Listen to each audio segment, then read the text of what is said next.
Uh, Good morning, dear speakers Lisa Sachs, David Cassuto, Daniel Mezger, Julian Mora, and Christina Voigt.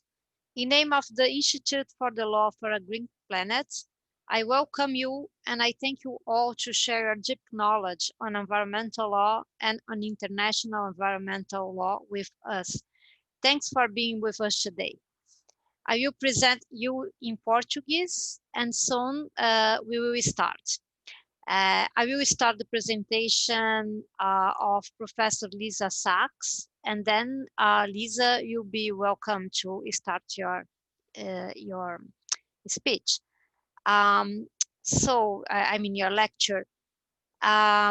Então, retomo os trabalhos com o painel 1, Direito Ambiental, Direito à Saúde no âmbito internacional, e tenho a honra, nós temos o privilégio de ter excelentes palestrantes de grande renome nos seus meios.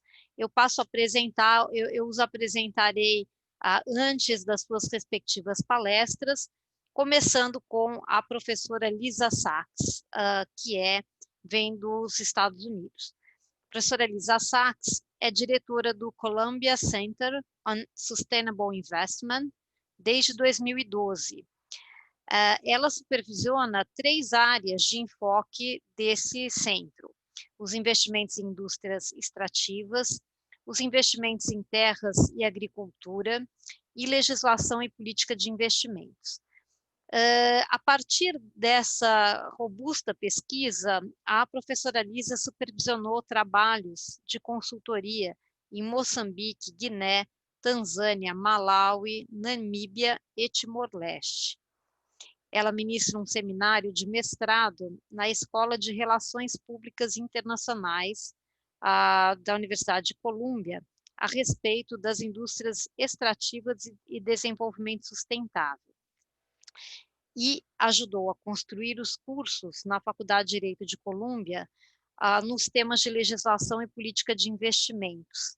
Atua também no treinamento de executivos em indústrias extrativas e terras e desenvolvimento sustentável.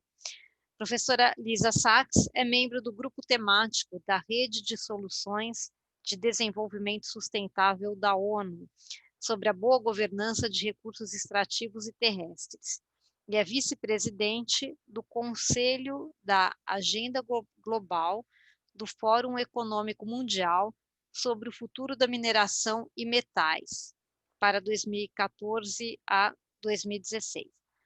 Ela se formou em economia pela Harvard University e obteve seu Juris Doctor e um mestrado em assuntos internacionais pela Columbia University, onde foi bolsista James Kent e recebeu o certificado da Parker School em Direito Internacional e Comparado. Vamos então ouvir agora a professora Lisa. Professor Lisa, you have the floor, please.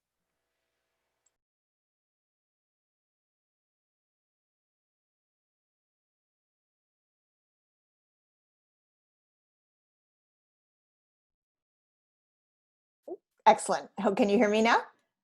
Great. Thank you. Thank you so much. First of all, forgive me for speaking in English, but I understood the wonderful introduction, and I'm really grateful and honored for the invitation to join you today. Of course, I wish we could be together in person, but I'm really pleased and honored to be able to talk with you during this really important conference. This important conference, of course, is convening this year in the midst of a deep and complicated crisis. The human toll of the COVID crisis has joined the continued climate crisis and indeed the political crisis in many countries. So I wanted to take the opportunity to talk through some ideas about sustainable development, its importance, particularly in this moment, our progress and the implications of COVID, and then to look in particular at the implications for the extractive sector, given its central role in the Sustainable Development Challenge. So the idea of sustainable development is that we should be making economies that are socially inclusive and environmentally sustainable. And the current framework for sustainable development, as you all surely know, are the 17 Sustainable Development Goals and the Paris Climate Agreement, both agreed in 2015, which together make up Agenda 2030 that defines the development agenda to 2030 with a focus on people, planet, and prosperity. Unfortunately, despite the achievement of having all of the world's governments agree on these important goals, achieving the goals in practice has been really challenging. Our global economy and our national economies are producing huge inequalities. The inequalities are widening, not narrowing, and the economies are producing more and more environmental crises. So although we're not on track, or not although, especially since we're not on track, the Sustainable Development Framework is really important as our shared framework for achieving decent societies on a stable and healthy planet. The challenge of achieving sustainable development was already difficult before the coronavirus. COVID is both another disaster, but it's also a symptom of the underlying problems, and it exposes so many of the weaknesses and the vulnerabilities of our societies. So I wanted to touch generally on some of the environmental and social crises that we're facing and how they relate to the Sustainable Development Goals and how they've been affected by COVID. And then again, how the extractive sector fits into this picture. So the way we see it, we are facing essentially four very deep and urgent environmental crises right now globally. The first is climate change. And I know that other panelists will be speaking even more on the specifics and the severity of the climate crisis. This is, of course, a major global crisis, but both the challenge and the extreme effects are very local. We continue to feel them very deeply, both in the United States and in Brazil. Most recently, as you've seen, the US has joined other countries with massive, devastating forest fires. The fires are a result of warming, higher temperatures, of a drier environment, of more storms, of higher winds. And in addition to the fires, the US, as well as other parts of the world, there have been more frequent and more intense storms, droughts, with devastating consequences. So the first crisis is climate change. It's major, it's getting worse, it's urgent, and we're not facing it. We're not facing the challenge. The second big environmental crisis, as we see it, is of land use. In this case, Brazil and Latin America have had the largest decline of anywhere in the world in biodiversity and species abundance. In Brazil, it's not only in the Amazon, but the Atlantic rainforest as well. And of course, it's not just in the Latin American region, it's another global crisis. Unsustainable land use and biological resource management generally, including oceans and fisheries, this is a second environmental crisis. A third crisis is mega pollution in the oceans, in the water, in the air, a growing number of pollutants, plastics, toxins, toxic chemicals, etc. And then the fourth environmental crisis is pandemic diseases, which we know relate to or are secondary to land use changes and to climate change. And so we are experiencing more diseases more frequently and more intensely. COVID, of course, has been particularly horrible. It's a particularly virulent virus. It's hard to control. It's easy to transmit. It has major impacts, high death rates, but it joins a list of other recent pandemics, SARS, Zika, swine flu, and others. So these environmental crises are major, urgent, and pervasive, and they all relate to the growing scale of our economic activity in the face of finite and fragile planetary boundaries. At the same time that we're facing these environmental crises, we are facing a massive social crisis of huge inequalities. Here again, My own country, the United States, and Brazil are among the most unequal societies in the world. And unequal societies are not only unfair, but they are also unstable and vulnerable to unrest, to epidemics, which are harder to control, as we've seen. And this crisis of inequality is getting worse. The wealthy are getting more wealthy, mostly because the wealthy benefit from technological advances, whereas low-skilled workers or poorer populations are more likely to lose their jobs to technological change, to not have access to basic services, to be most profoundly affected by climate events and other environmental crises and epidemics. During this pandemic, by the way, in the face of incredibly severe hardship around the world and acute food insecurity and job loss, nearly 500 billionaires saw their wealth increase by nearly $1 trillion. And we have more billionaires now than we had at the beginning of the crisis. So this inequality is really a major global phenomenon, a challenge, and we're not well designed politically to face it. So on top of these crises, we were faced with COVID, which again is both a symptom of the existing challenges and a disaster for them. And COVID has had major impacts on progress across all of the SDGs. The reality is that we weren't doing that great on the SDGs even before COVID. Had we made more progress on the SDGs before COVID, many of the effects of COVID could have been mitigated. There's, of course, the basic point that pandemics emerge from unconstrained climate change and land use changes. But in terms of managing a pandemic, had we had a greater focus before on strong and equitable healthcare systems, data systems, widespread access to technology, these would have increased our ability to respond to health crises and to manage its effects. But of course, instead, the impacts of COVID have been devastating. It has pushed millions of people into extreme poverty, more people into acute hunger, suffering from acute hunger, enormous job loss, disproportionate health impacts for already vulnerable communities, reduced government revenues when public funds are most critical.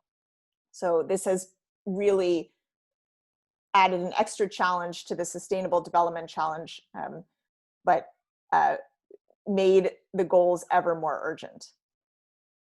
So let me shift finally to the extractive sector, which is one of my primary areas of focus because of how core it is to the Sustainable Development Challenge.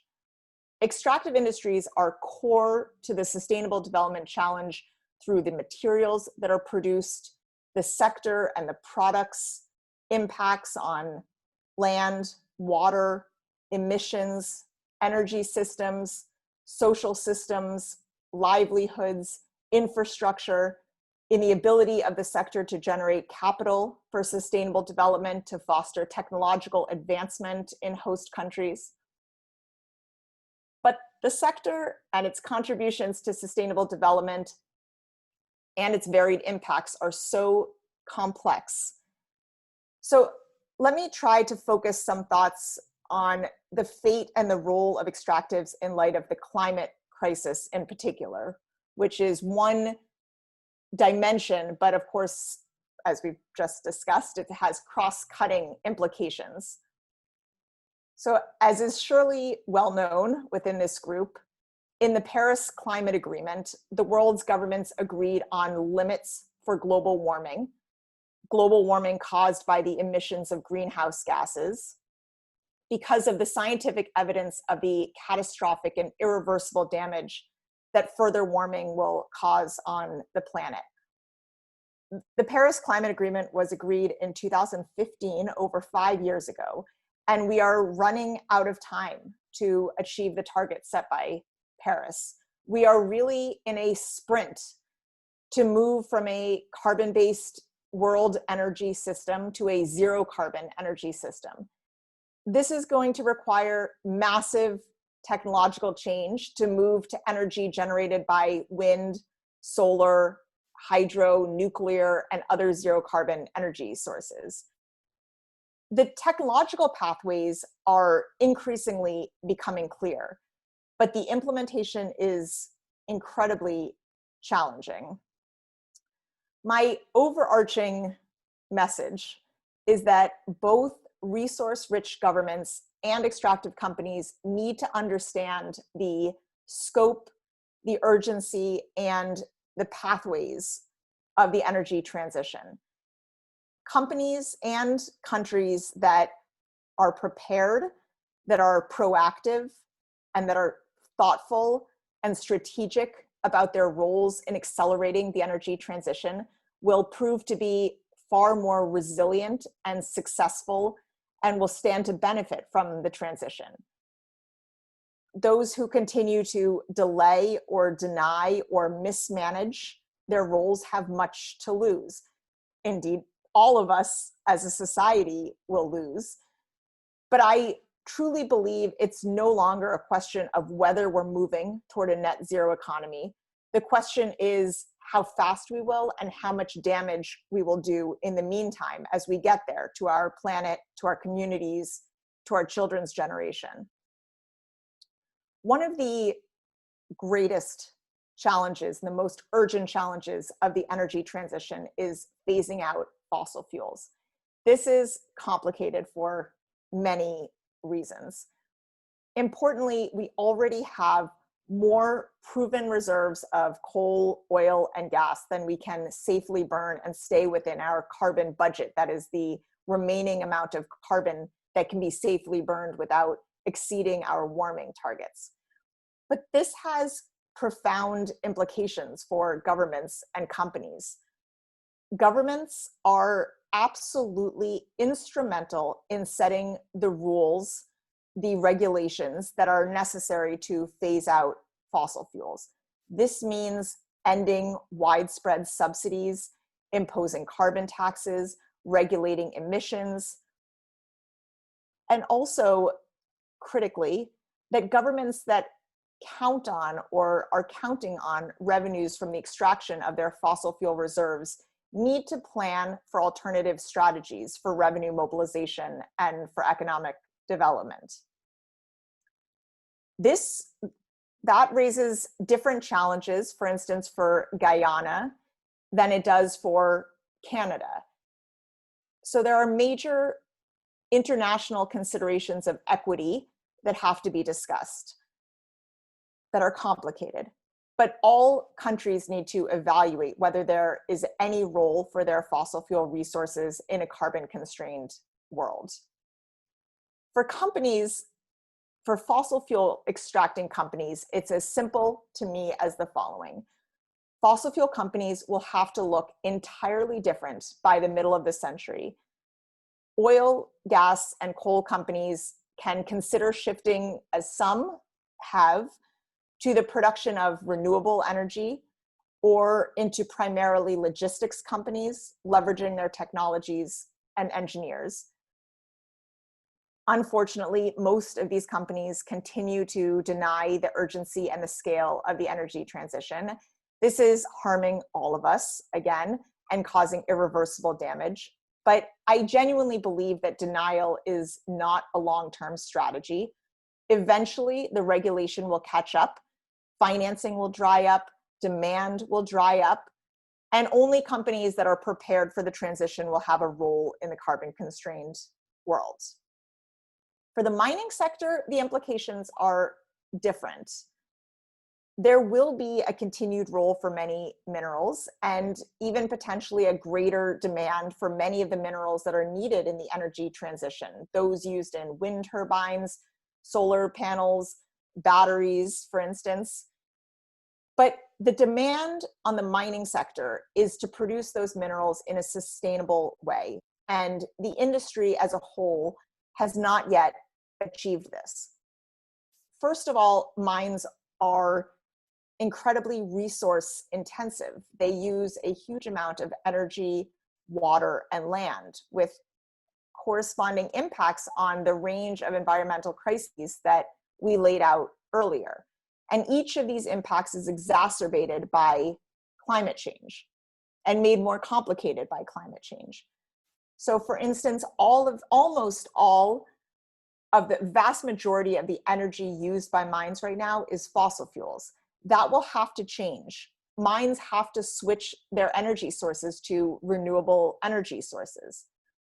And the mining sector must majorly shift the way in which mines impact on land and water, particularly given the devastating consequences of continued shifts in land use and on the increased scarcity and variability of water sources in basins that are shared by mines and communities. And that leads to perhaps my final thought for this morning, and that is that both climate change and the energy transition have the risk of exacerbating the social inequalities I described earlier. Climate change already disproportionately impacts vulnerable populations, which are often also the communities that are living in and around mine sites or in countries that are overwhelmingly dependent on mining for economic development. Communities are affected by severe weather changes, by technological changes that affect their livelihoods. And historically,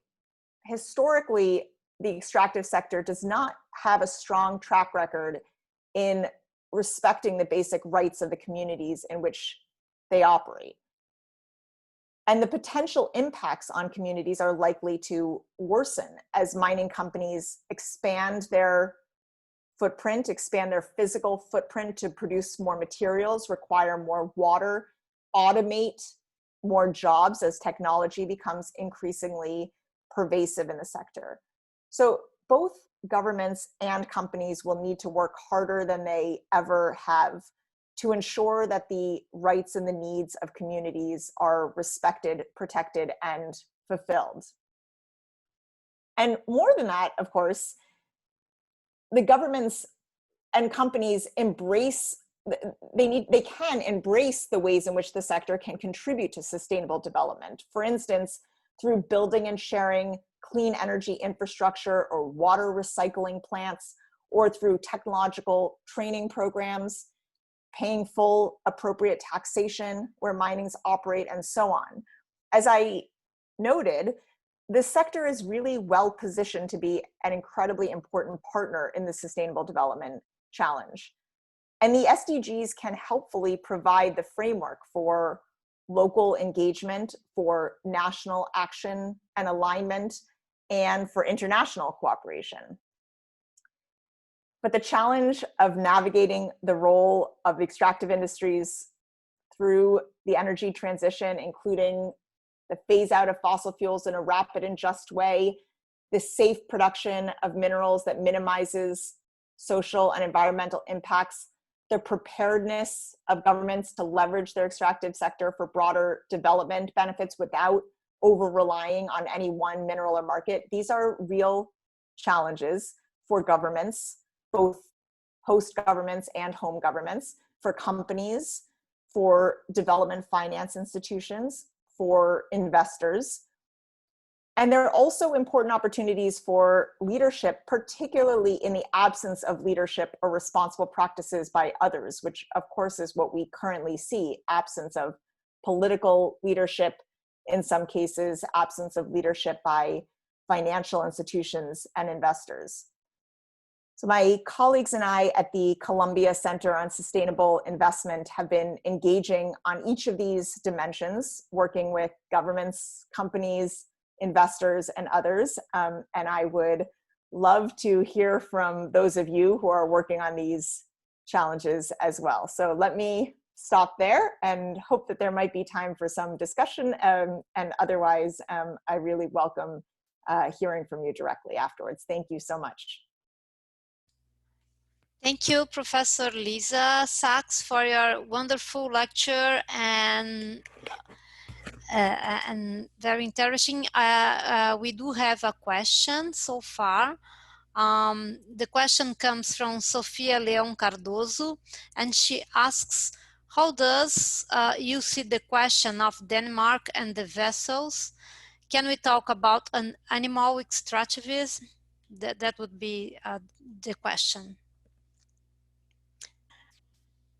That is a good question, and one in which I do not have expertise. I've been reading more and more about bioextractivism and others, but I have to admit that it is not my expertise. The reason I'm learning about it is because I tend to think that there's going to be a continued role and a growing role for all different types of extraction. I don't think that large-scale extraction is going to be replaced anytime soon. The scale of the demand is still the large industry is still necessary to sustain it, but it's a good question and one that I will have to further look into.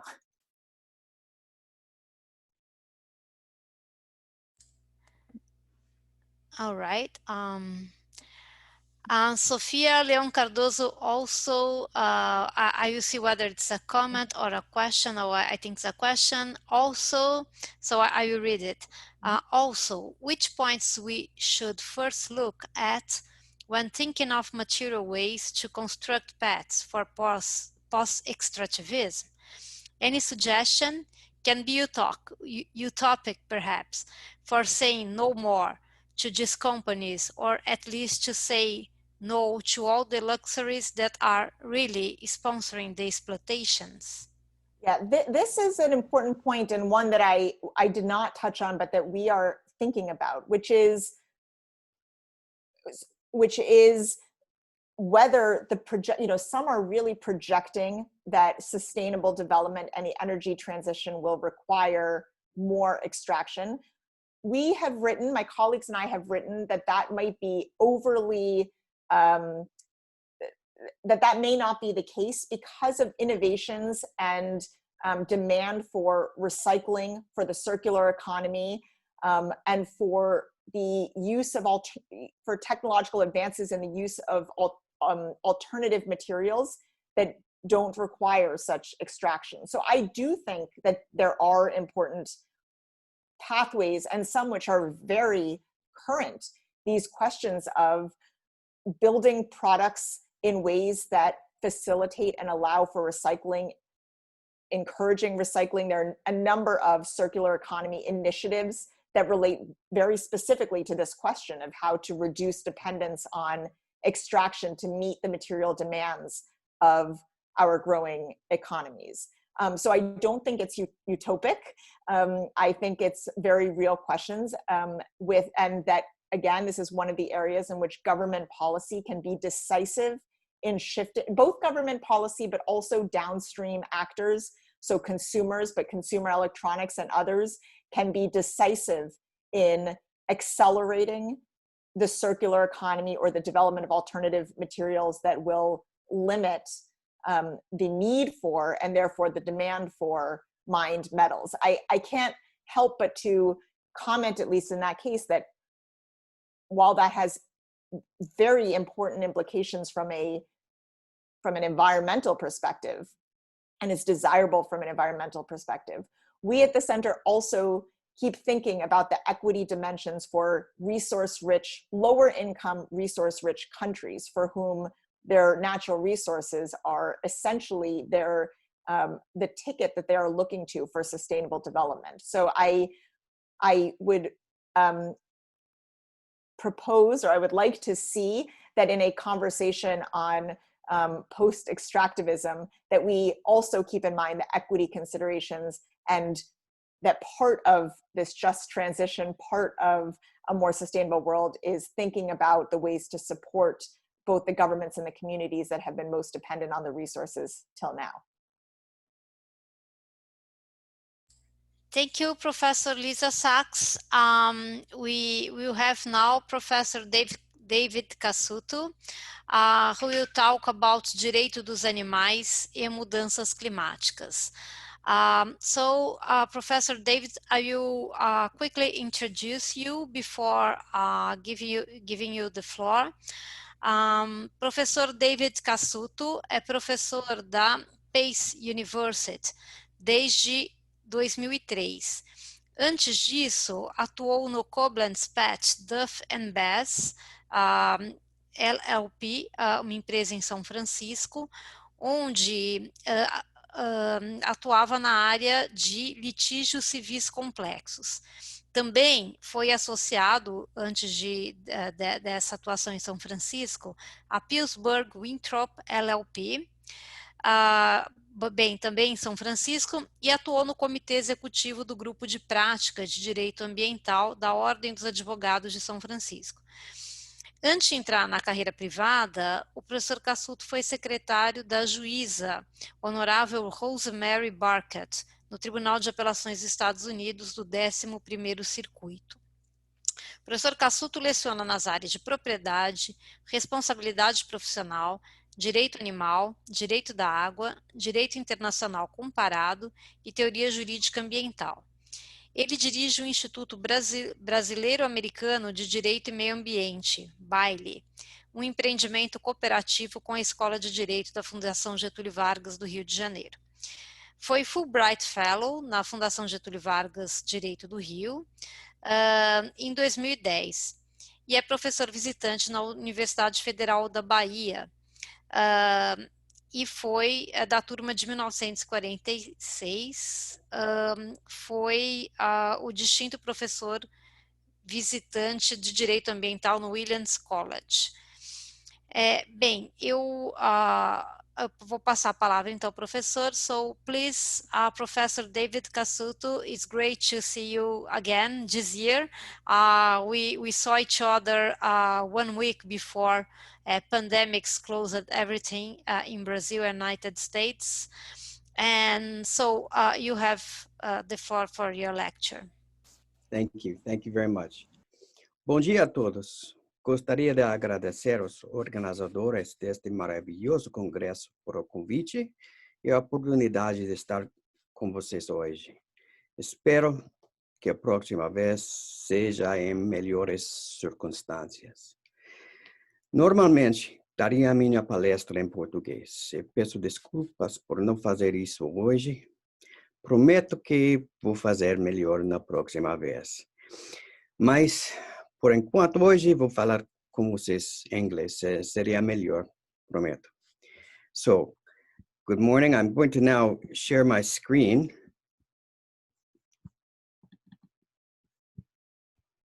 And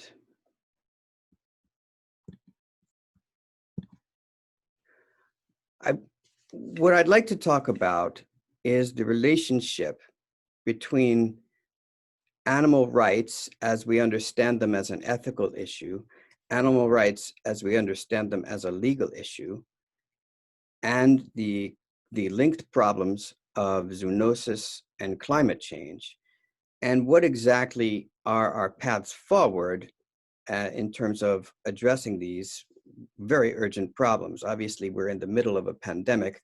Zoonosis is a very urgent issue, and we all understand, and we just heard a fantastic lecture about climate change. So what I'd like to do is build off what we just heard and talk a little bit about how that relates specifically to animals.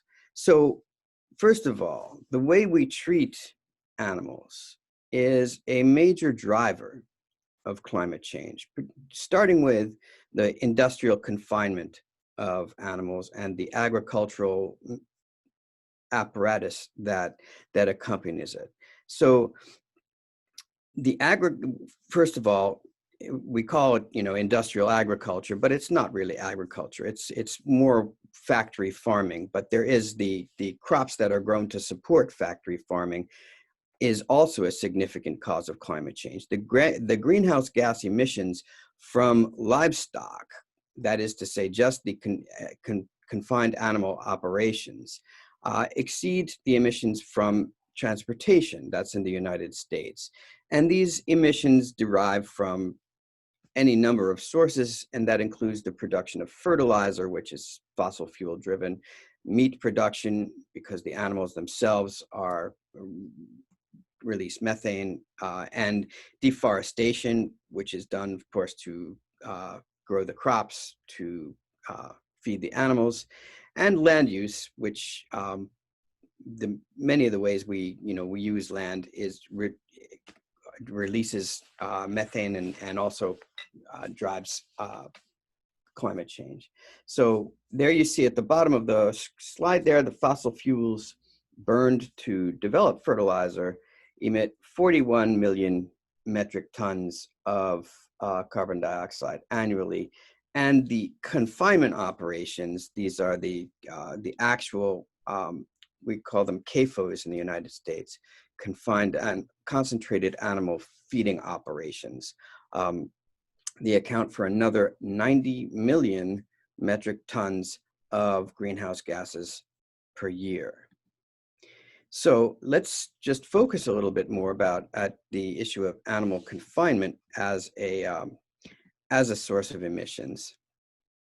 The facilities emit substantial amounts of CO2, as we were just discussing, and methane, but they also emit other volatile organic particles, including nitrous oxide and methane. Nitrous oxide is, these are also greenhouse gases, but also ammonia and other dangerous gases, which are pollution problems separate and apart from greenhouse gases.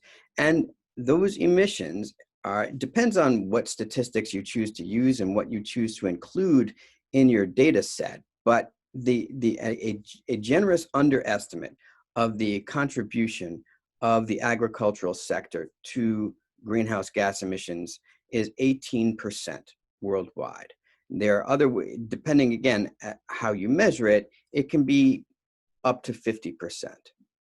And then 80% of the soybeans and half of the world's corn goes to feed animals. So an enormous amount of land is cleared each year. That itself, of course, emits carbon.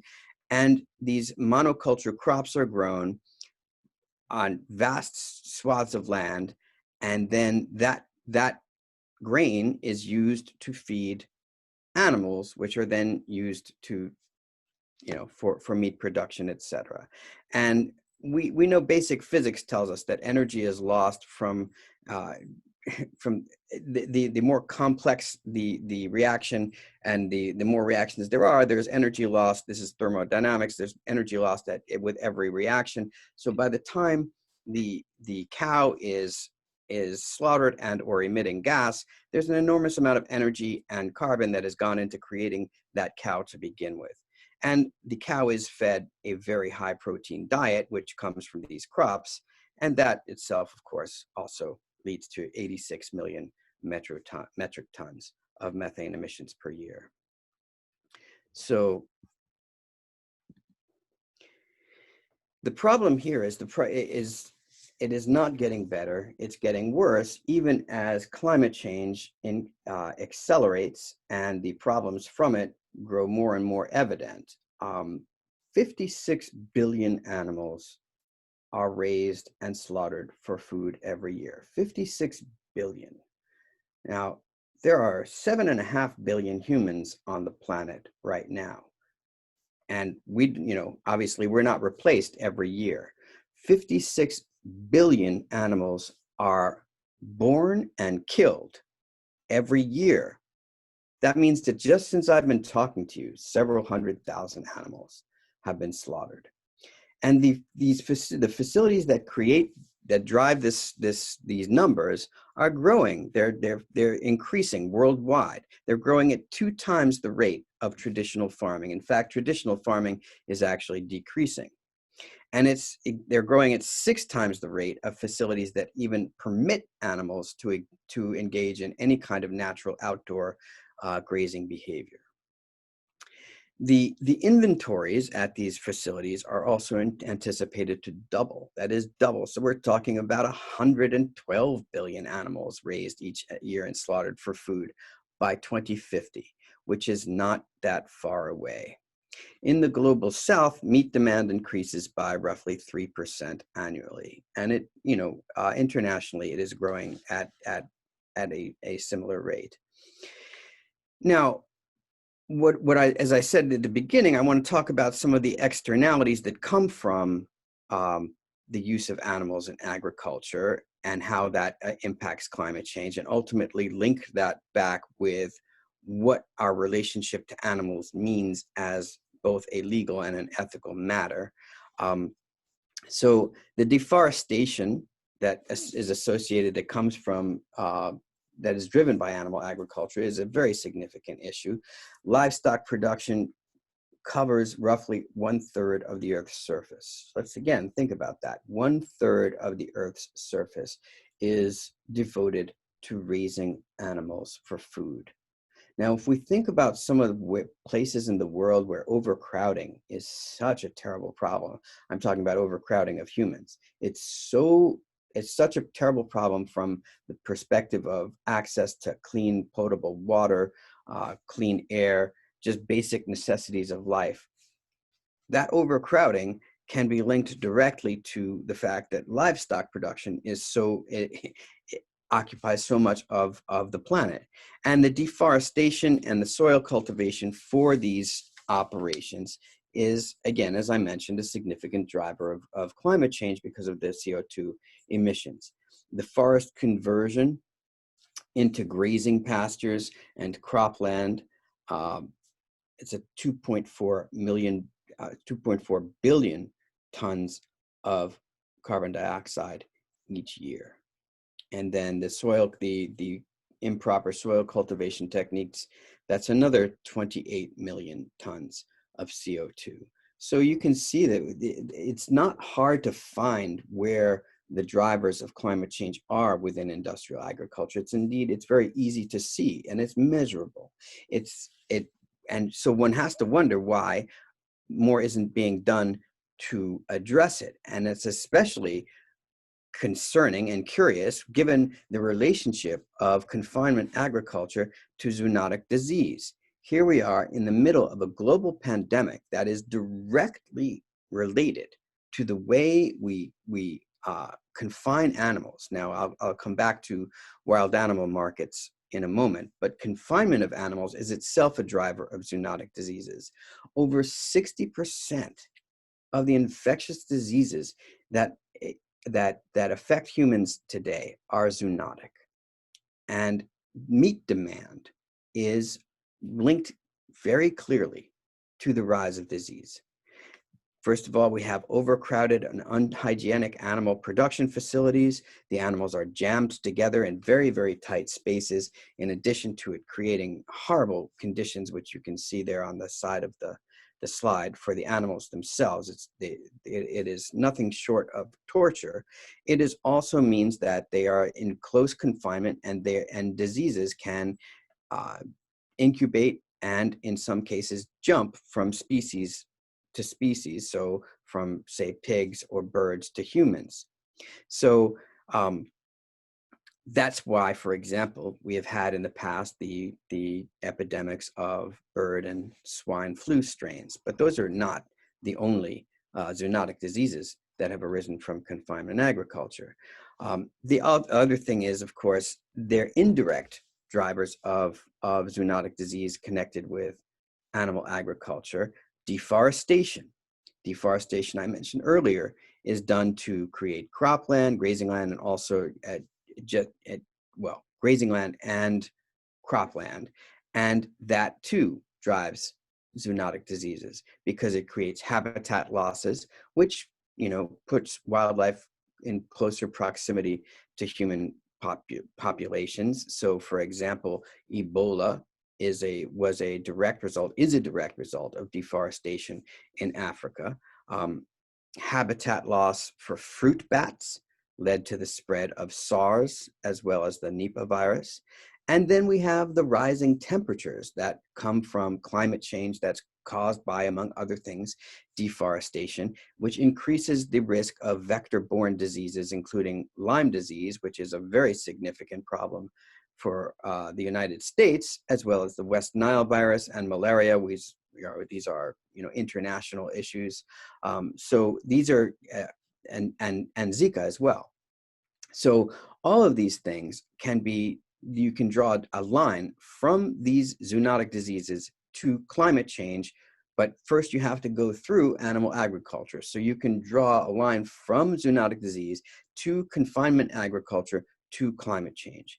And the other thing is that warmer temperatures shorten viral incubation periods, which make it that much more likely that the virus will spread and grow during a season in which it can thrive and thus impact and kill us. Then we have the wildlife trade and the live animal markets. This, of course, has come into great focus in the last year because of the apparent link between the current COVID pandemic and live animal markets. It's not entirely clear that COVID came from the live animal markets in China, but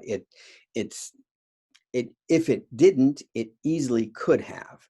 And these live animal markets are driven by an illegal trade in a global illegal wildlife trade.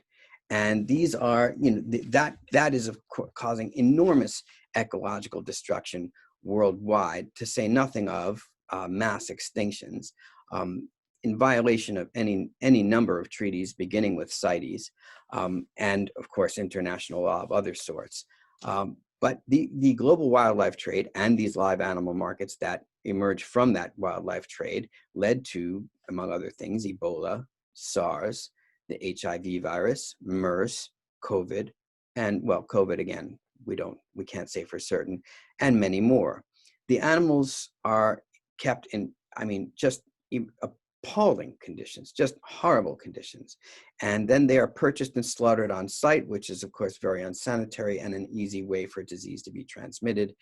And they come from, obviously, these habitats from which they are taken and traded for, not just for food, but for the pet trade, for captive breeding programs, and for entertainment, none of which is necessary in any way for human life, although I would respectfully suggest that nothing related to industrial animal production is necessary for human survival. But when we talk about entertainment, captive breeding, and exotic pets, obviously there's no necessity for this. And when you look at the impacts that these activities cause, it's really hard to understand why these activities haven't been more constrained as we have faced these existential dangers that are currently in front of us. And then let's talk about the existential dangers to the animals themselves. Well, we all understand how climate change can impact animal populations and diversity. We're in the middle of what has been called the sixth mass extinction, and it is a direct result of climate change and other anthropogenic activities. And just here are a few statistics. Since 1970, nearly half of the world's mammal, reptile, bird, amphibian, and aquatic species have gone extinct. Nearly half. And it's estimated that 24% of all remaining animal species will be on track for extinction by 2050.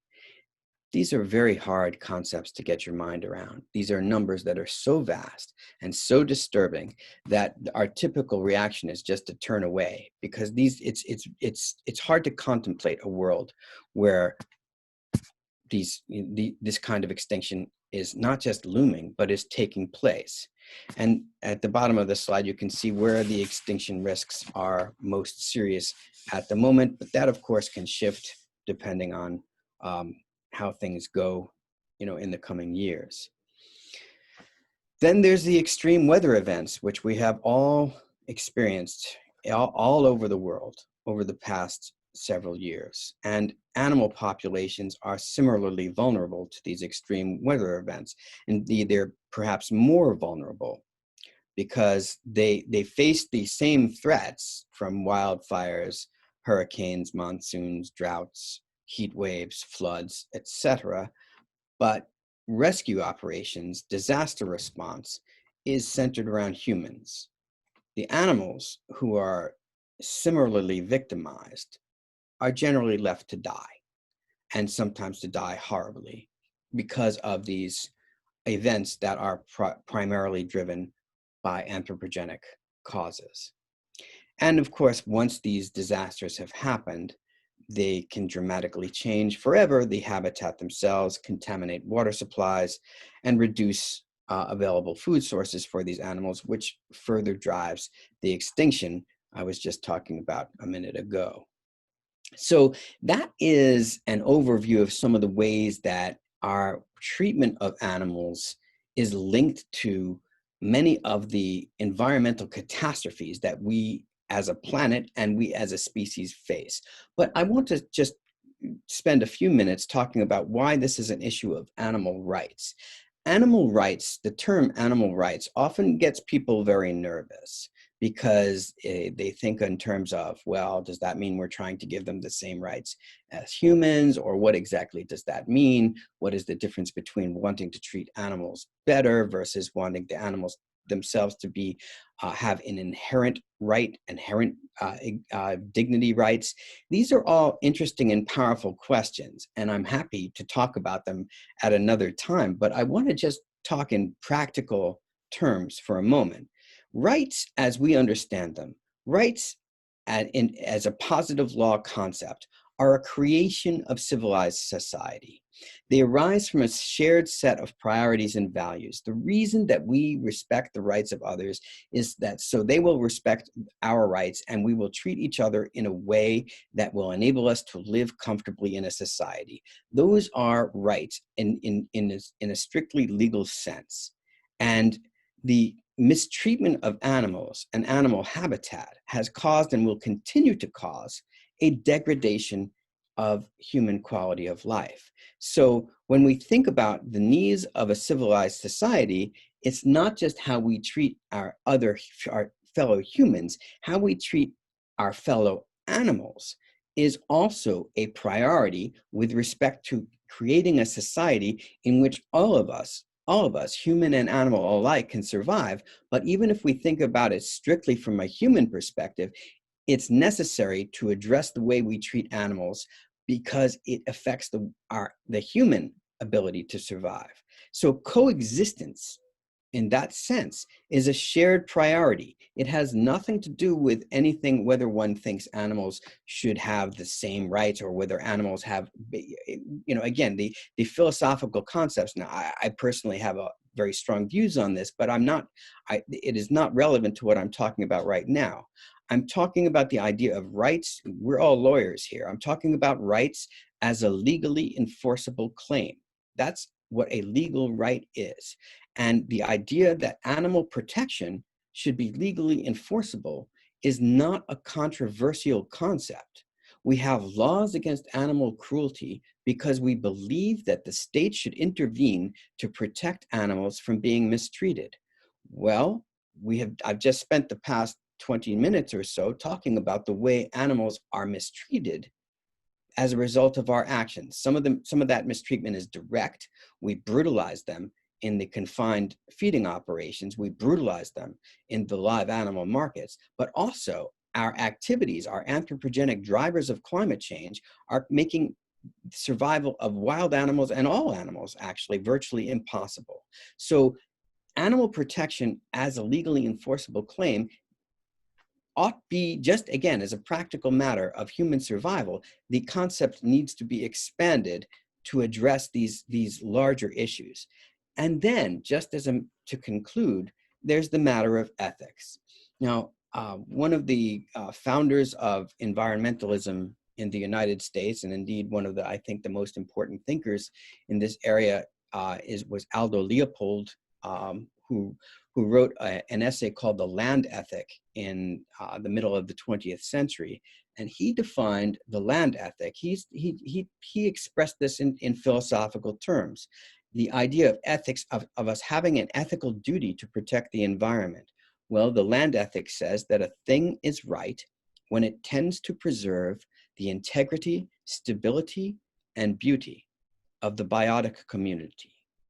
It is wrong when it tends otherwise. So I would just leave you with this thought Do these unspeakably cruel confinement practices, habitat destruction, illegal wildlife trade, and zoonotic disease incubation tend to preserve the integrity, stability, and beauty of the biotic community? I would very much suggest that it doesn't. And then I would very much suggest that we address it urgently as what, again, the expression in English is the low-hanging fruit, the very easy ways to address some of the principal drivers of climate change. So thank you very much. I appreciate your attention.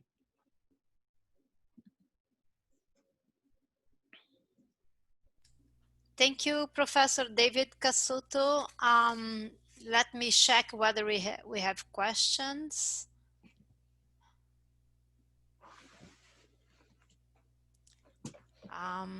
I don't think we have questions so far, do we? But if we don't have questions for time being, and perhaps if a question arises, if a question comes for Professor David Cassuto, I can he'll be able to ask to answer to them afterwards, and then I think we could go to Daniel Metzger's lecture. I will introduce Professor Daniel Mezger, and before I give him the floor. So, Daniel Mezger atua no Sabin Center desde janeiro de 2020, e o seu trabalho se concentra em litígios internacionais sobre mudanças climáticas, riscos e oportunidades climáticas na indústria de resseguros, assim como no tocante à lei e à ciência da atribuição de mudanças climáticas. Antes de ingressar no Sabin Center, Daniel Mezger trabalhou na firma Slandley & Gay, representando clientes em uma ampla gama de litígios, que incluíam o trabalho de estabelecimento de precedentes em nome de empresas de energia renovável. Foi também secretário do juiz honorável Stephen M. Gould, do Tribunal Distrital dos Estados Unidos, para o Distrito Leste de Nova York. Daniel Mezger obteve seu Juris Doctor na Vanderbilt Law School, onde foi também diretor executivo do Vanderbilt Journal of Transnational Law e membro da Environmental Law and Policy Annual Review, uma colaboração voltada a premiar o trabalho de direito ambiental, o melhor trabalho de direito ambiental a cada ano. Anteriormente, Daniel trabalhou como consultor em uma empresa agrícola, e seu trabalho voltava-se à conformidade regulatória e gestão de nutrientes. Depois disso, concluiu o mestrado em gestão de recursos naturais no University Center of the West Fjords da Islândia. Daniel Mezger é também membro do comitê da primeira década do Conselho da Ordem dos Advogados Federal, que organiza programas socioeducativos de interesse dos advogados em década de prática. So, thank you very much, Daniel Mezger, to be here with us today. And Daniel Mezger is here because Professor Michael Burr could not be present, but they work together, and I'm sure with this curriculum, Daniel Mezger will present us an excellent lecture. So please, Daniel. Thank you very much for that warm introduction. I appreciate it, and it's a privilege to be here and to speak with all of you and hear from such excellent panelists. I'm going to share my screen and share a few slides, and then we can get started.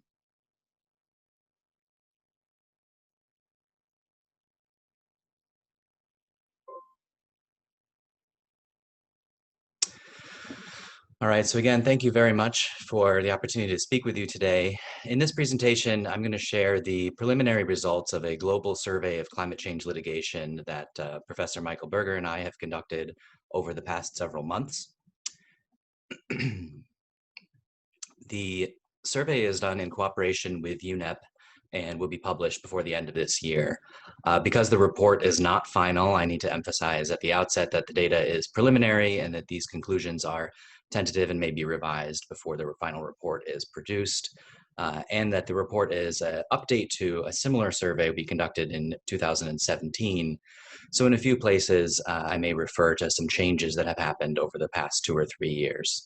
And then if time allows, I hope that we can also discuss some future directions that I expect to see climate litigation going in beyond what is currently taking place. So this is what I'd like to cover. I'd like to begin with a bit of background on the drivers of climate change litigation and the data that we use to survey this area, and then jump into the 2 main topics for today, our survey of climate litigation as it stands now, and our analysis of the cross-cutting legal themes that we see in cases all around the world.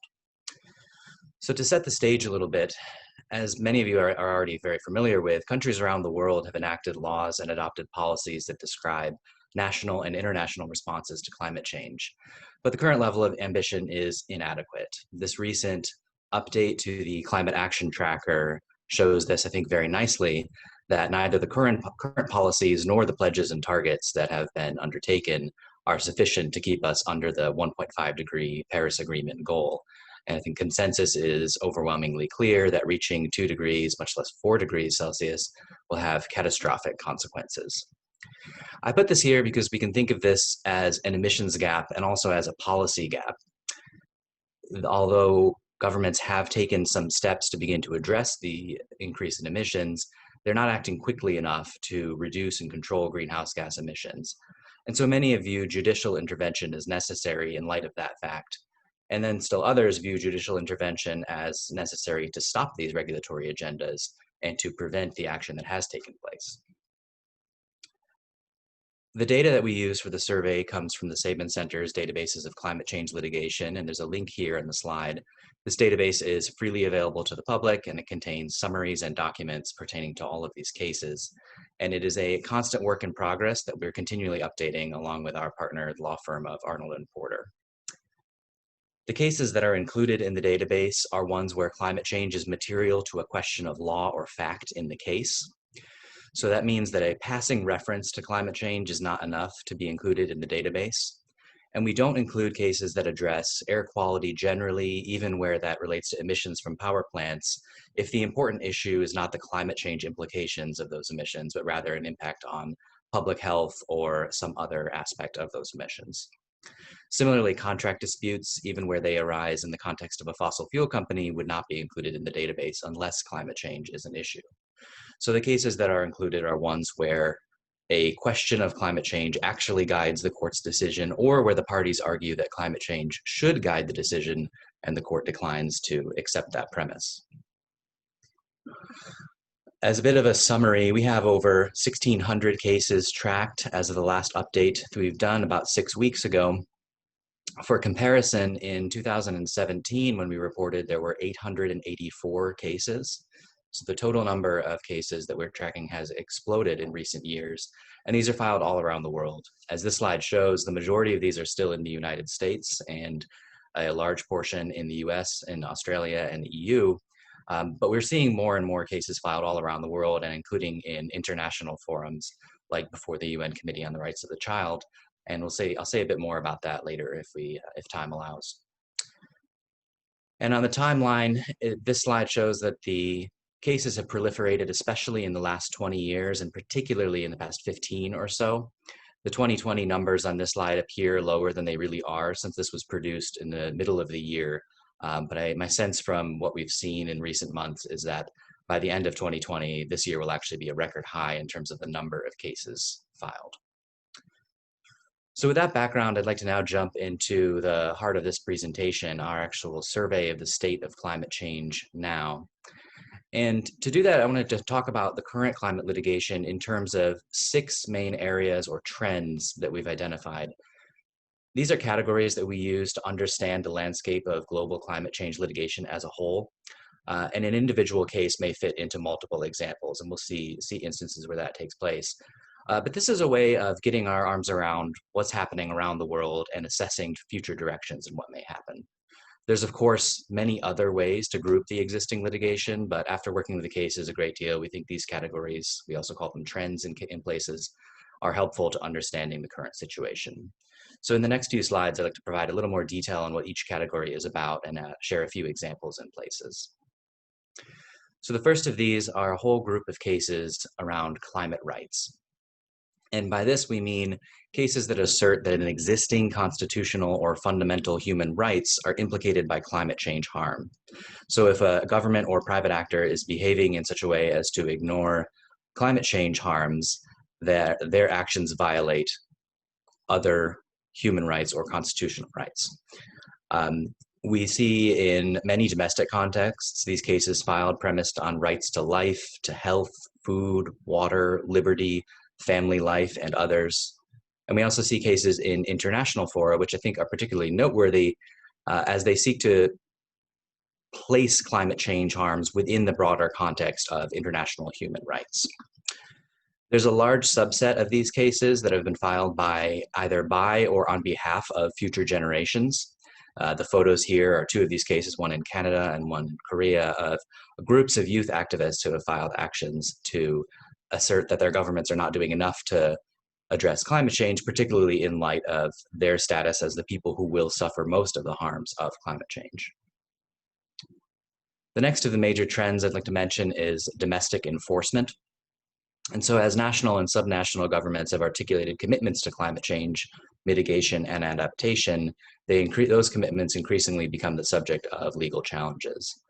This is true both in terms of government policies on a national scale, either that purport to address climate change or not, and also national government policies that address other areas of natural resource management, like forestry management and coastline protection, but do so in a way that doesn't appropriately account for climate change. And then finally, these sorts of cases frequently challenge individual projects proposed as being inconsistent with climate change goals adopted at a national or regional level. So in the photo we see here is of a schematic of a proposed new runway at Heathrow Airport, where litigants were able to successfully argue that the appropriate permitting authority had failed to consider all of the UK's climate ambitions, including and especially their commitments under the Paris Agreement, and were able then to actually delay construction of that runway. And as I understand it, the matter is ongoing now. The third of these larger trends is a group of cases around the topic of keeping fossil fuels in the ground. And I would add to this, protecting existing carbon sinks. So in most instances, these cases are premised on planning requirements, either in environmental impact assessment or in zoning laws and similar ways that land use is managed. And they focus on both fossil fuel extraction and fossil fuel dependent infrastructure. So the two examples I have here, I think, show this nicely. In Wild Earth Guardians, the court vacated oil and gas leases affecting nearly 150,000 acres of land, finding that, quote, the global nature of climate change complicates an assessment of the exact climate change impacts from the lease sales, end quote. And they required a greater assessment of the climate impacts of opening up that land to oil and gas exploration. The Montana v. Washington case is an interesting one that I think is exemplary of what we may see more of in the future. In this case, the states of Montana and Wyoming have alleged that Washington improperly blocked development of a port that would have allowed coal to be exported to foreign markets. And the petitioners cite statements from Washington officials showing that the reason they blocked construction of that port was over concern that it would facilitate greater coal exports, and the emissions produced when that coal was used, even overseas, would have a negative impact on the state of Washington through its role in exacerbating climate change. The fourth of these, and this is one that I'll come back to a little later in the presentation, is a group of cases around corporate liability and responsibility. And these are typically common law cases and cases brought under consumer protection laws. They seek to hold fossil fuel producers responsible for a share of climate change impacts, and they've also been filed against utilities in various contexts around the world. I will note that so far, there's no case that we're aware of anywhere in the world that a court has actually ordered a fossil fuel company to pay damages for its role in contributing to climate change, though many have been filed seeking exactly that, and we may see that take place in the coming years. Fifth, adaptation, and by these there's primarily two types of cases that I would include in this major category. The first are cases alleging a failure to prepare for climate change, and those cases really hinge on the foreseeability of climate change impacts. Then the sort of typical argument you see in these cases is that a government or private entity was aware of foreseeable impacts of climate change and failed to take action. Then when either sea level rise occurred or an extreme weather event took place, some party was injured when that took place, and they are then suing for damages, arguing that the entity was negligent for failing to prepare even though they knew that this would take place. Another sort of slightly more nuanced side of this are cases that allege that preparation itself causes harms. And so these occur in a few ways. There are actions where coastal property owners, for example, will allege that shoreline protection has diminished their property values, or that zoning requirements that prevent building too close to the coastline actually diminish the value of their property, and that they're therefore entitled to some compensation for that. And we also see private companies in most instances challenging regulations that limit the activities they can do to pursue climate change goals. So for example, we've looked at a case where a municipal government forbid export of coal from a particular port. Again, this is similar to the Montana case I just mentioned. And a company argues then that regulation is impermissible because it unfairly limits their ability to do business. Last among these trends, I'll focus on climate disclosures and greenwashing cases. These again appear in many different contexts, but generally speaking, they're actions alleging that corporate statements about climate change made either in investor disclosures or in advertising were misleading in some way. And these again are premised typically on statutes that are not explicitly focused on climate change, but instead require disclosure of any material information. And litigants bring a case like this, arguing that climate change risk is a piece of material information that investors should be aware of, and that by failing to disclose that, a company has done wrong.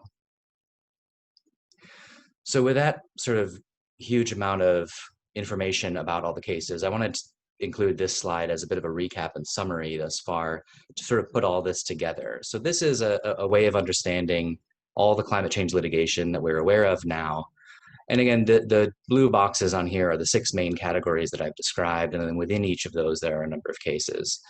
The rights of nature is an area that we haven't yet seen a significant amount of litigation around the world, and we haven't seen decisions coming from cases premised on the rights of nature itself. But this is something we're looking closely at, as we expect it to be an area of future litigation.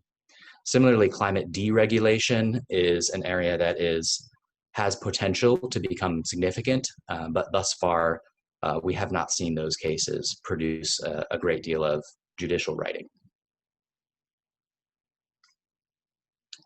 So I'd like to transition now from describing the existing cases to some analysis of what the common themes are in those cases. And I'll go through this fairly quickly because I think given this audience, you all are very familiar with many of these concepts. So these issues are ones that we've identified that appear in most cases around the world. And while the doctrines are expressed differently in different places, some version of these confronts litigants in just about every case that we've seen. So the first, justiciability, refers in general to a party's ability to claim a remedy before a judicial body when a violation of a right has occurred or is likely to occur. And it includes both formal legal questions and prudential questions. And I want to focus on 2 parts of this analysis, standing and separation of powers. So standing, as most of you I'm sure know, refers to the criteria that a party must satisfy in order to have access to a legal proceeding. And generally speaking, the criteria include that the parties have a sufficient stake in the outcome of the case and that the claims they bring are ones that a court is equipped to decide.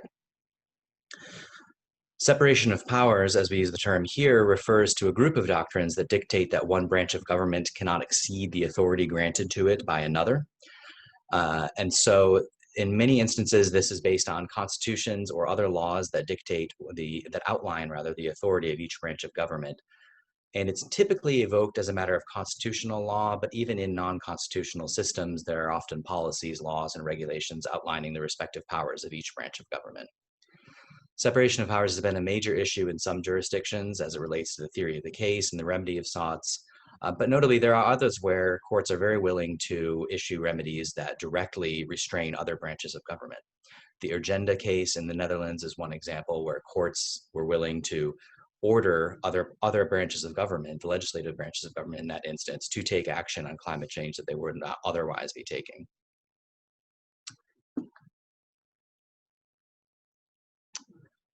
I'd like to move on, if we could, to the next of these cross-cutting issues, which is the source of legal obligations. And this is something that confronts litigants, again, all around the world, as there are very few climate-specific rights and statutes adopted thus far.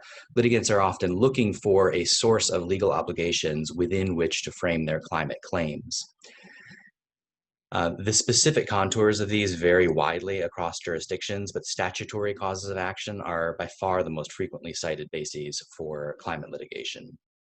And not surprisingly, in the few instances where there are national laws or policies that explicitly address climate change, those laws are frequently the basis for such claims. The next of these, constitutional and human rights, we've discussed a bit in the context of the climate rights cases. And again, the cases in this category include both those that are premised on fundamental and human rights and cases premised on constitutional rights in individual countries. Most nations around the world have guaranteed their citizens to a constitutional right to a clean or healthy environment. As of 2019, at least 7 countries have incorporated rights specifically addressing climate change, and 92 have granted constitutional status to a right to a clean or healthy environment generally. The third of these sources of legal obligations I'd like to mention are common law and tort theories, and these are less commonly brought cases, but these are cases where plaintiffs allege that by failing to address climate change, a government or private actor has committed a nuisance or is behaving negligently. These causes of actions are generally not available in civil law jurisdictions, though some do recognize comparable statutory causes of action. And the same theories frequently provide a basis for challenges to defendants' failures to adapt and for actions addressing the impacts of adaptation. And because common law jurisdictions allow judges to recognize new causes of action under appropriate circumstances, plaintiffs can also seek to have courts recognize novel climate-related theories. And so the photo you see here is of Mike Smith, the plaintiff in a New Zealand case, Smith v. Frontera, where he's alleged that a defendant owes him a common law duty to cease contributing to climate change. And that case is pending as of the last time I checked. But if so, it would be a very novel theory to argue that there is a duty on the part of a private actor to not contribute to climate change. And as you can readily imagine, if the court were to accept that, it creates precedent for a lot of other comparable claims. Still on the topic of common law cases, I want to briefly mention a new wave of US litigation that's been sort of taking shape over the past several years. And it's a wave of cases filed by municipal and other subnational governments against fossil fuel producers trying to quantify their responsibility for climate change. All of the claims are premised in common law actions like nuisance, trespass, failure to warn, and in statutory doctrines that are adjacent to those common law actions like consumer protection statutes. And they go beyond, in many instances, just citing the actual contribution that those companies have had to climate change, and instead alleging that by profiting from activities that contribute to climate change, by deliberately confusing climate science, and in many cases lobbying to prevent action on climate change, they've taken on a share of responsibility for the problem that may go even beyond the fossil fuels that they've produced. None of these cases so far have resulted in a judgment against a fossil fuel company requiring it to pay damages. But again, as you can see in this map, the orange states in this map are those where these actions have been filed. So it's happening in many different places, and there's a lot of attention being paid to these now, and a lot of folks watching that very closely. There are similar actions going on outside the US. in both Germany and in France. Again, these have so far not produced a lot of new judicial doctrine, but they seek to hold fossil fuel companies and utilities responsible for their share of contributing to climate change. Before we leave the topic of sources of legal obligations, I just wanted to include a note here on this slide to show how these compare to constitutional and common law theories.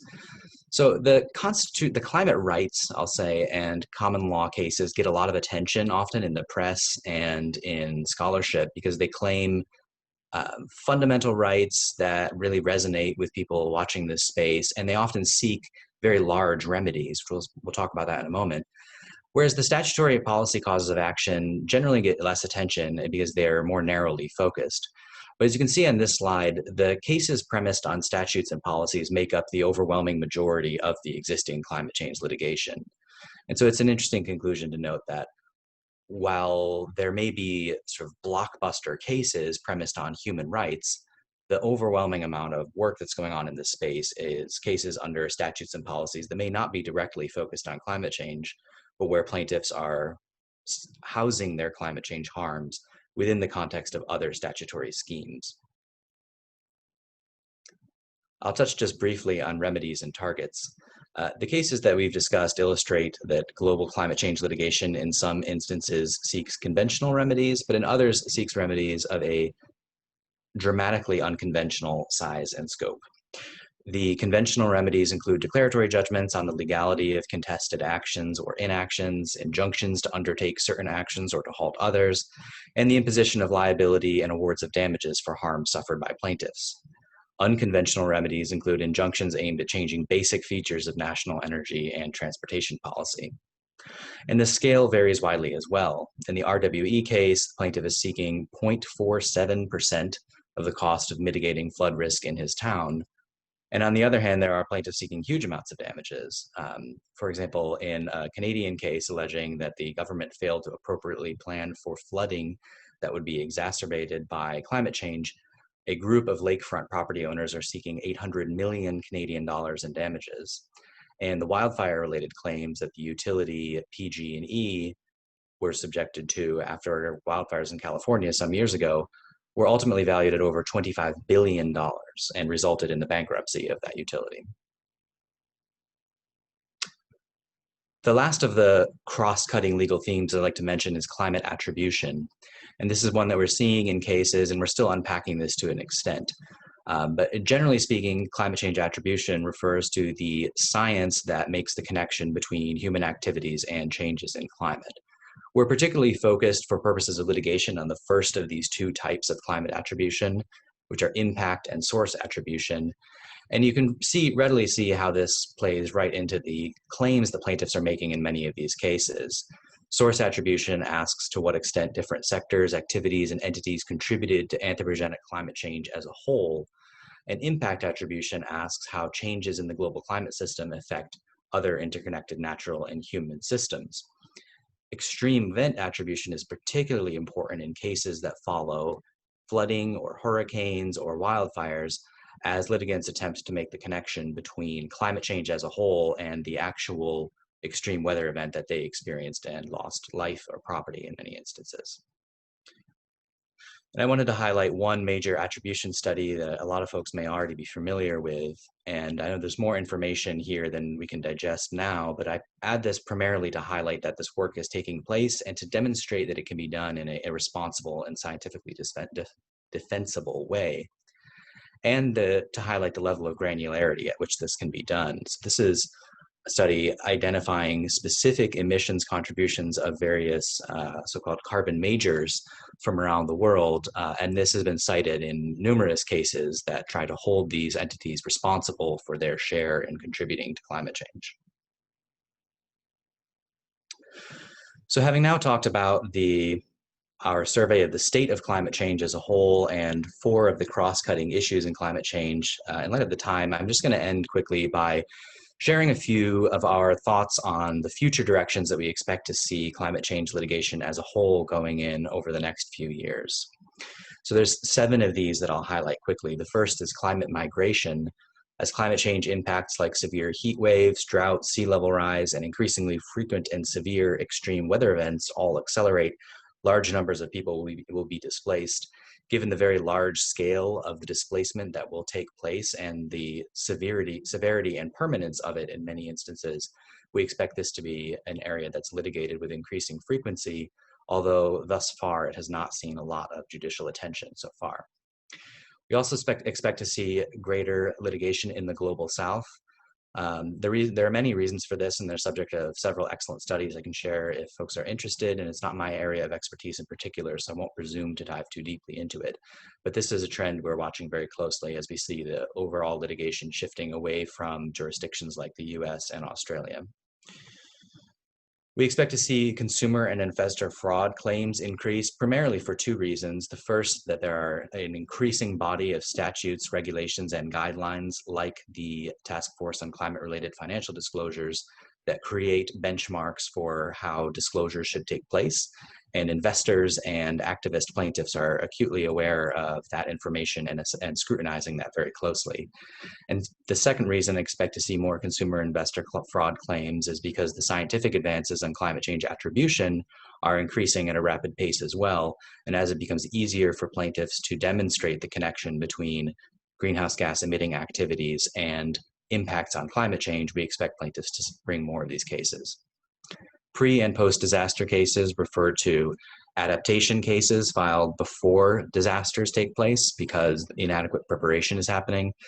And by post-disaster cases, we mean those that follow an extreme weather event alleging harms related to that, most typically property loss, but also in many instances, the loss of life. And as extreme weather events become more frequent, we also expect to see these continuing. Implementation has been a challenge in many cases so far, and there's a lot of examples of this, of cases where a court has issued a seemingly far-reaching decision, but plaintiffs have been unable to actually have that decision enforced in practice. So as the huge number of climate change cases increases still further, we expect some, perhaps many of those to result in favorable decisions to plaintiffs, and that may well produce implementation challenges down the road. We've talked a bit already about attribution, so I'll just mention the two reasons that we expect to see an increasing use of international adjudicatory bodies. The first is that, as you are, I'm sure, aware, many domestic regimes are unfriendly or ineffectual when seeking to hold domestic governments accountable. And the second reason I would say is that litigants are often choosing to bring cases in international fora as part of a broader strategy to effect change in the law and to create a larger body of precedent around the world that can be cited then in future cases, either in international fora or in domestic courts. Given the time, I'm gonna stop there, but I hope that maybe if we have any time for discussion, I can answer anyone's questions, and I would certainly welcome hearing from anyone and discussing any of this further. So thank you all very much. Thank you, Daniel, for the wonderful lecture, full of information on this issue that's very new and that's starting to develop in Brazil. We'll probably have questions, but in just meanwhile, we got 3 questions for David. Professor David Cassuto, and we do have 3 questions for you. I will read them now. So the first one is from Leonardo Kavamoto, and his question is, I'd like to know Professor David's opinion about lab-grown meat, culture meat. Could it help reducing greenhouse emissions and avoiding problems like animal cruelty? Could new problems arise from this type of production? A second one from Rafael Speck de Souza. Do you think that agroecology can be an alternative to replace agribusiness? If so, what adaptations are necessary, including from the point of view of animal protection? And finally, what are the practical for having animals as subject of law? how to solve them? Well, thank you for these wonderful questions. So with respect to lab-grown meat, could it help in reducing greenhouse gas emissions? Yes, it could. It remains to be seen whether it can be done in an energy efficient manner. There certainly have been enormous progress in that area. There are bioethical issues related to lab-grown meat, but I'd like to put those to the side because that's not really the thrust of your question. So yes, it could certainly help in reducing greenhouse emissions because the fewer animals you have eating crops grown on deforested land, and also just the fewer animals you have emitting, yes, it could greatly reduce greenhouse gas emissions. With respect to avoiding animal cruelty, I guess yes, I do think it would avoid animal cruelty. And here I just want to touch on the bioethical issues there. You can't make lab-grown meat without animals. That is to say, you have to extract the cells from animals to begin with. Now that if for many members of the vegan community, that is not acceptable, and there are certainly good reasons for that. But I take your question to be asking whether in the aggregate, whether it would reduce animal cruelty. And I would have to say, yes, I do think it would. I think it would because, again, the fewer animals that are used and brutalized in industrial agriculture production, the better it is for the planet and, again, for these animal species, so, and the individuals themselves. So, and then the last part, could new problems arise from this type of production? Well, certainly when food production is in the hands of an elite, that is just, and again, I'm not criticizing science in any way, but when food production is taken out of the hands of those who are able to just sustain themselves. I mean, we are an animal species. Animal species should, in theory, be able to feed ourselves.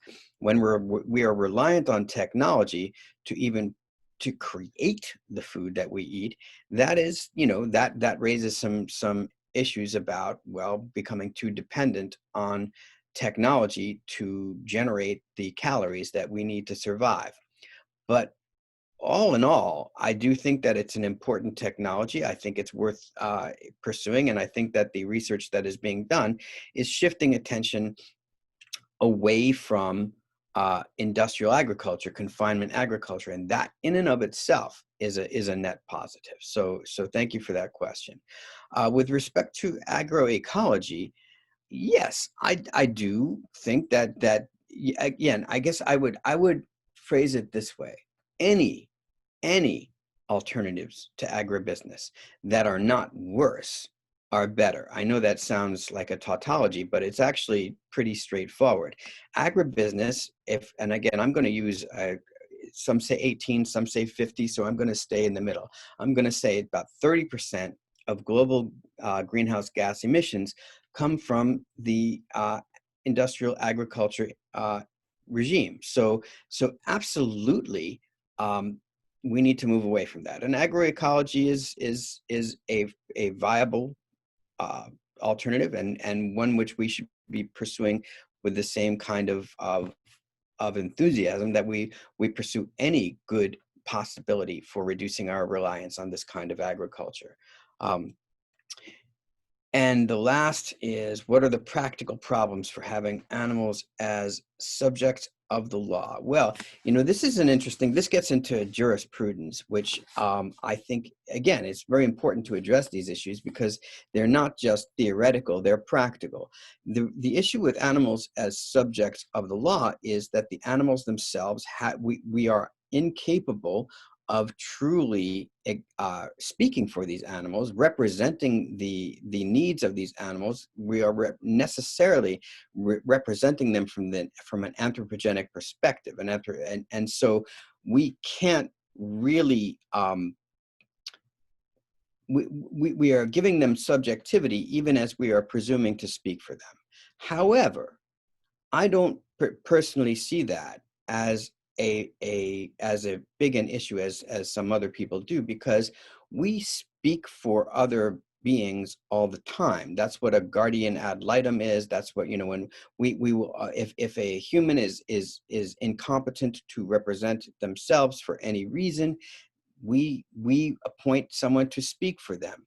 And do we really know what that person wants or needs? No, we do the best we can to think about what their needs could and should be under the circumstances, and we advocate for them. There's no real difference between doing that and advocating for the needs and rights of a non-human animal when their needs and rights are straightforward. No animal wants to be confined and brutalized. No animal wants that, the kinds of lives or to have their habitat destroyed.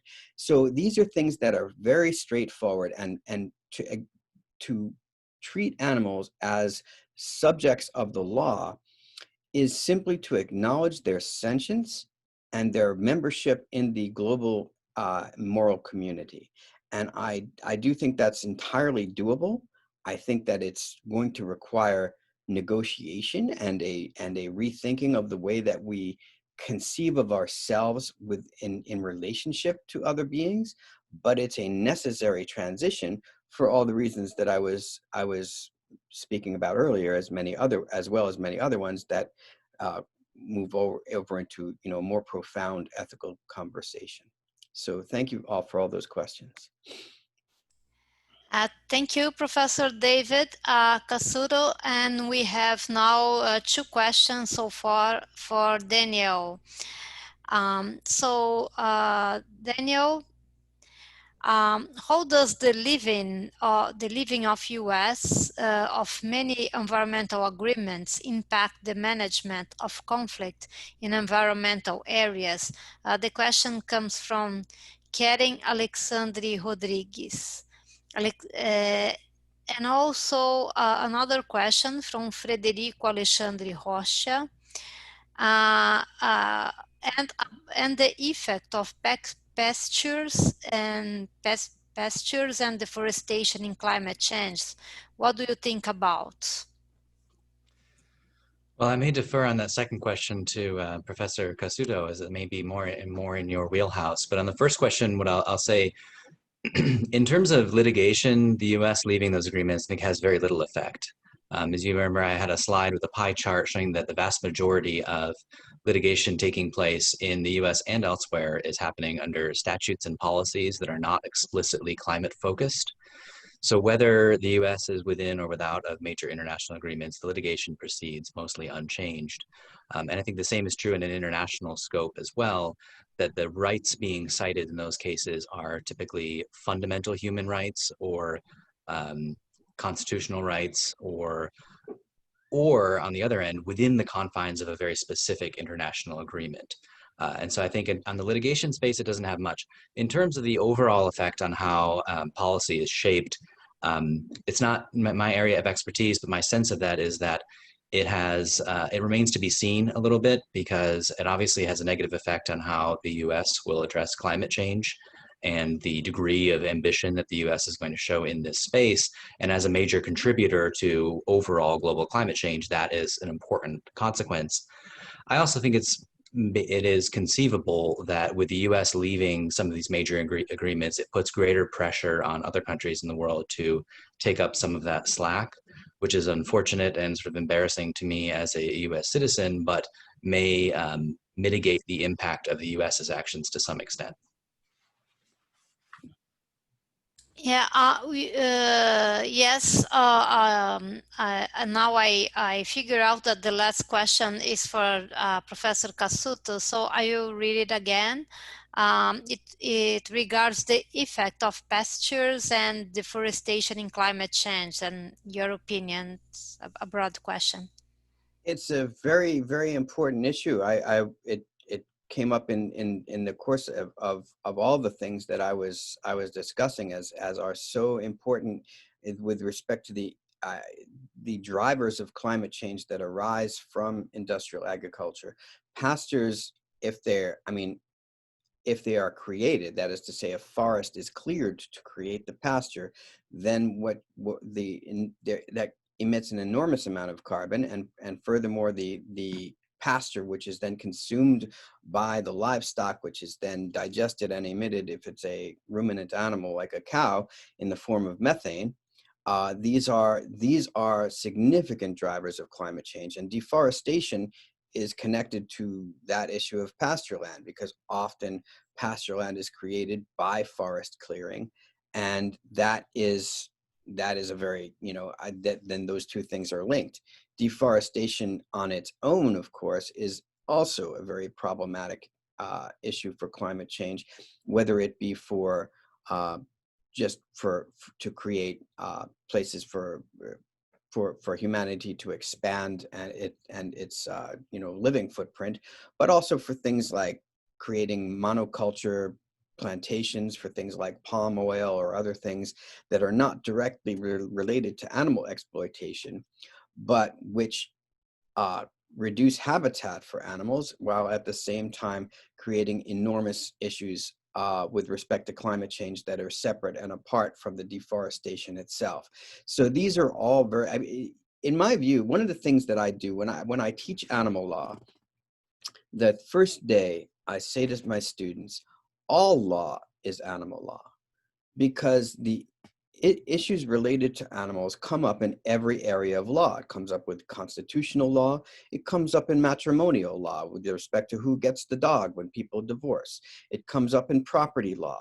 It comes up very, very clearly, as you can see, in environmental law. It comes up literally in every area of law. It's just the way in which animals are impacted and impact a particular statute or case. And so animals are very much intertwined and integrated into our legal system. And so all law is animal law, and animal law is all law. So this issue of deforestation and every other area of law, every other issue within environmental law can be directly linked with our relationship with non-human animals. And that is essentially, honestly, it's why I do this work. It's because for me, environmental law is and was my area of specialization, and it took me into the field of animal law because the two are so closely intertwined.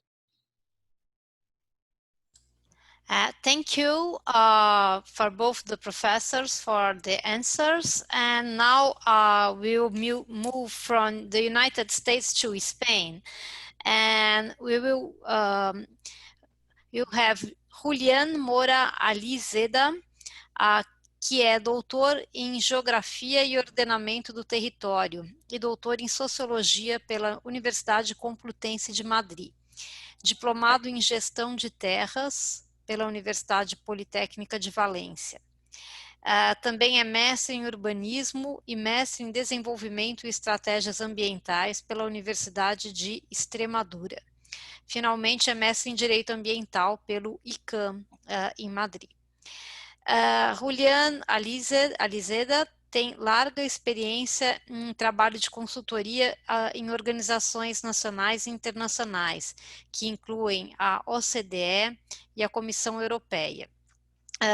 No tocante a questões de urbanismo, ordenamento do território, cooperação transfronteiriça, gestão ambiental e agendas 21 locais. Julian Mora Aliseda é professor visitante nas Universidades Técnicas de Lisboa e na Universidade Rei Juan Carlos de Madrid. Temos muito prazer em escutá-lo, portanto, Julian. Boa tarde.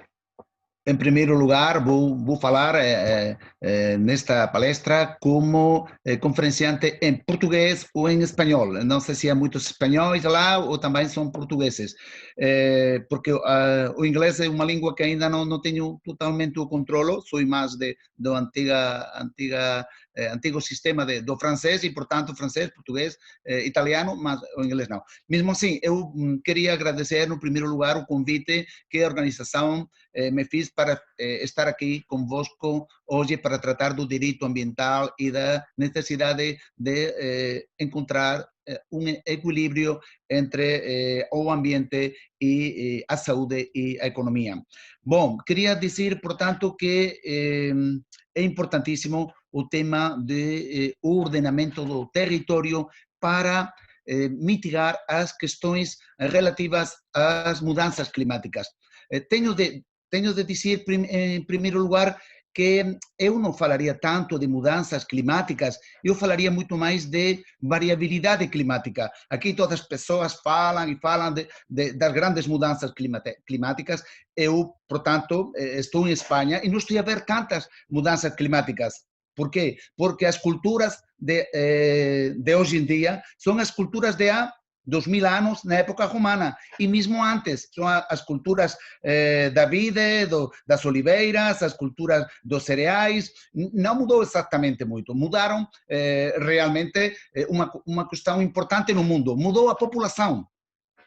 Na época romana, o mundo tinha 100 milhões de habitantes, nesta altura, no mundo são 7.750 milhões de habitantes. Portanto, o grave problema realmente é a superpopulação. E, nesse sentido, qualquer acontecimento que aconteça, digamos, dentro dessa variabilidade, quer seja uma seca, quer seja uma inundação, nós dizemos, uma grande catástrofe natural. Não é uma catástrofe natural. É um problema de localização adequada das urbanizações e das indústrias e dos novos usos do solo. Por quê? Porque nós falamos de clima, mas o clima não existe. Vocês vão dizer, como que o clima não existe? O clima não existe. Os seres humanos não temos um climômetro para medir o clima. Temos diferentes elementos para observar o clima. Por exemplo, para medir a temperatura, temos um termômetro. Para medir as precipitações, temos um pluviômetro. Para medir a velocidade e a intensidade e direção do vento, temos um anemômetro. E assim, para os barômetros, para os higrômetros, temos muitos elementos. Todos juntos vão a conferir o que seria um observatório meteorológico, não climático. Que significa? Que a meteorologia, digamos, são os elementos que acontecem num momento determinado e num lugar determinado. O que acontece aqui agora na minha região, Extremadura, tem umas condições atmosféricas determinadas. Temperatura 11 graus, precipitações a um bocadinho 5 litros por metro quadrado. E o que acontece agora na Brasília ou em Lima são tempos diferentes. Mas o tempo ao longo de muito tempo dá lugar ao que nós consideramos como construto o clima, que é uma tipologia de elementos que repitem-se ao longo do tempo. E, portanto, falamos de umas médias temperaturas, precipitações do mês de janeiro, do mês de março, do mês de setembro. E assim fazemos uma distinção do verão, do inverno, da primavera, quais são as características e identificamos diferentes climas. Clima continental, clima mediterrâneo, clima oceânico, etc, etc. Bom, mas realmente, independentemente disto, vou partilhar aqui o que seria o ecrã, vamos ver.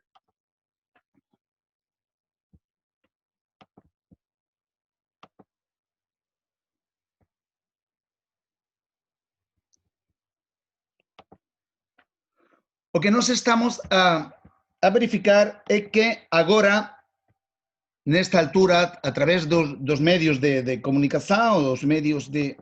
não consigo ampliar.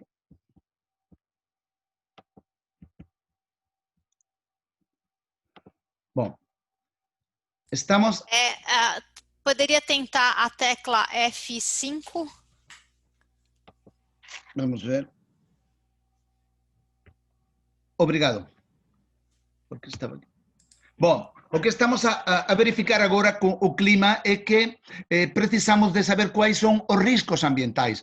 O que acontece com estas grandes, que nós denominamos catástrofes naturais, realmente é que nós não estamos a ordenar o território. Portanto, as ameaças sempre estão aí. Há ameaças de tipo dos vulcães, de tipo dos terremotos, dos tsunamis, e há, habitualmente, as maiores ameaças são as inundações e as secas. Aqui estivemos a fazer um trabalho em Moçambique. Bom, quando há uma série de ameaças tradicionais, nós temos uma série de vulnerabilidade. Quando nós estamos a construir perto da linha da costa, do litoral, temos uma vulnerabilidade. Quando nós estamos a construir numa bacia hidrográfica, temos vulnerabilidades.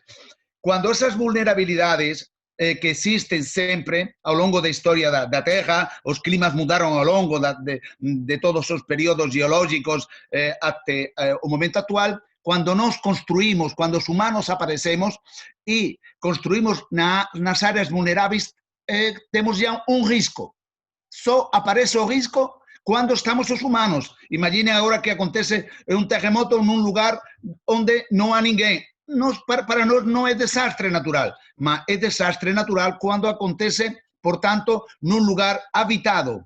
E nós denominamos cenário de desastre. E esse cenário de desastre obedece a uma ausência de políticas de ordenamento do território. E o ordenamento do território é, como diria, é a expressão espacial de toda a política econômica, social, cultural e ambiental. O próprio ordenamento do território é uma disciplina acadêmica, estuda-se nas universidades e é, além do mais, é também uma técnica administrativa, tem uma normativa para permitir ordenar esse território de uma maneira mais adequada, digamos, à procura de um equilíbrio entre ambiente e desenvolvimento social e econômico. E, portanto, o ordenamento do território também é uma política de correção de desequilíbrios entre diferentes estados e diferentes regiões. Bom, temos, parece que para nós é um processo novo, o que seria, por exemplo, quando falamos do fenômeno de água alta de Venecia. Bom, a água alta de Venecia está datada, está nos arquivos parroquiais desde o século VI, quando Venecia inicia um crescimento, portanto não é nada atual, mesmo assim, nem sequer, quando foi medido há pouco tempo, o passado ano foi o mais elevado, já no ano 66 foi ainda a inundação mais alta. Bom, estes processos que acontecem, que quando nós não estamos a ordenar o território, vemos aqui uma cidade centro-europeia, estava aqui, perto do próprio rio. Quando nós, os humanos, estamos a construir perto dos cauces pluviais, que acontece? Mesmo que tenhamos uma regulação das barragens águas arriba, às vezes a chuva é tanta que temos de libertar água.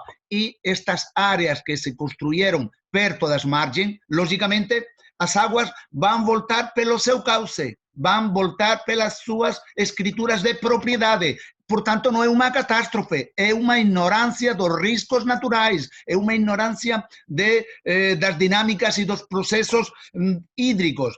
Aqui acontece, por exemplo, uma situação similar. Isto é no Peru, uma cidade do Peru, que habitualmente estão vários anos que não há nenhuma gota de chuva, mas aparece os huaicos, a gente construye nesos pequenos torrentes, arroyos que están secos desde há 20 anos e depois, novamente, aparece o proceso que repítese ao longo do tempo e falamos de milhares de mortos.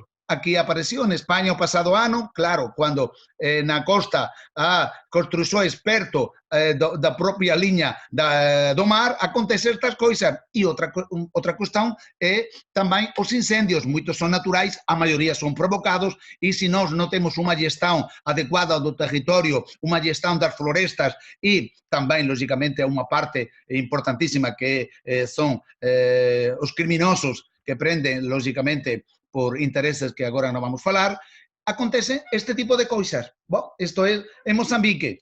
E outro dos problemas é que a gente volta, uma vez que a inundação passou, volta novamente a construir no mesmo lugar. Depois acontece outra vez o mesmo processo, grandes perdas não só de vidas humanas, sino também perdas econômicas.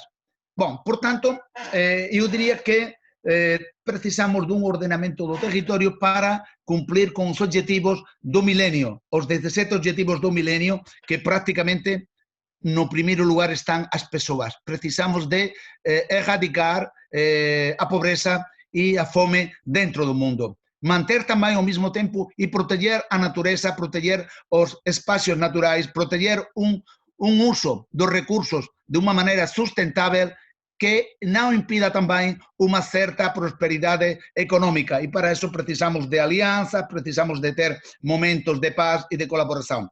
Bom, e queria dizer neste sentido que quando definimos o ambiente, a maioria das pessoas falam da fauna e da flora.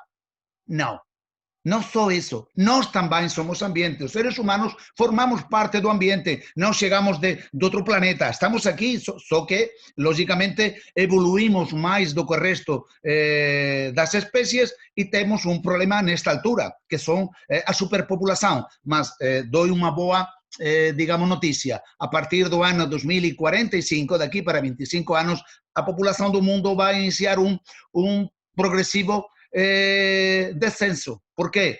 Porque, como acontece em Europa, ou em América, ou em Japão, e também no Brasil, ou Peru, à medida que um país está a ser muito desenvolvido, os comportamentos demográficos iniciam um processo de redução das taxas de natalidade e, portanto, há um equilíbrio ao longo prazo e mesmo um descenso, como estamos a ver já em muitos continentes. Bom, queria dizer que o documento, para mim, mais avançado, que é uma diretiva europeia do ano 2014, que é a diretiva dos impactos ambientais, dizem que o ambiente está integrado, no primeiro lugar, pela população e a saúde, pela biodiversidade, portanto, flora e fauna, e também, no terceiro lugar, pelo solo, as águas, a atmósfera, e fala do clima também, como consideração de todas essas sínteses de elementos que nós denominamos clima, posteriormente, mas que individualmente não existe. Também são os bens materiais, patrimônio cultural e a paisagem.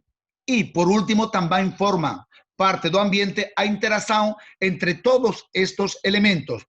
O ser humano forma parte do próprio ambiente e não temos de esquecer essa perspectiva. E para isso é importantíssimo elaborar planos estratégicos de desenvolvimento, planos de ordenamento territorial. Vou fazer uma síntese muito breve porque não temos muito tempo. Precisamos de elaborar um diagnóstico territorial. Antes de fazer uma intervenção, precisamos conhecer uma análise, precisamos conhecer do território. É como um médico, antes de fazer uma medicação, de fazer uma receita, precisa de saber quais são os componentes que nós temos, uma análise de sangue, uma análise de urina, uma radiografia, que em definitiva é a cartografia do território. Precisamos de ter elementos de comportamento demográfico, de comportamento econômico, de comportamento cultural, para obter esse diagnóstico territorial. E a partir daí definir quais são os planos de intervenção.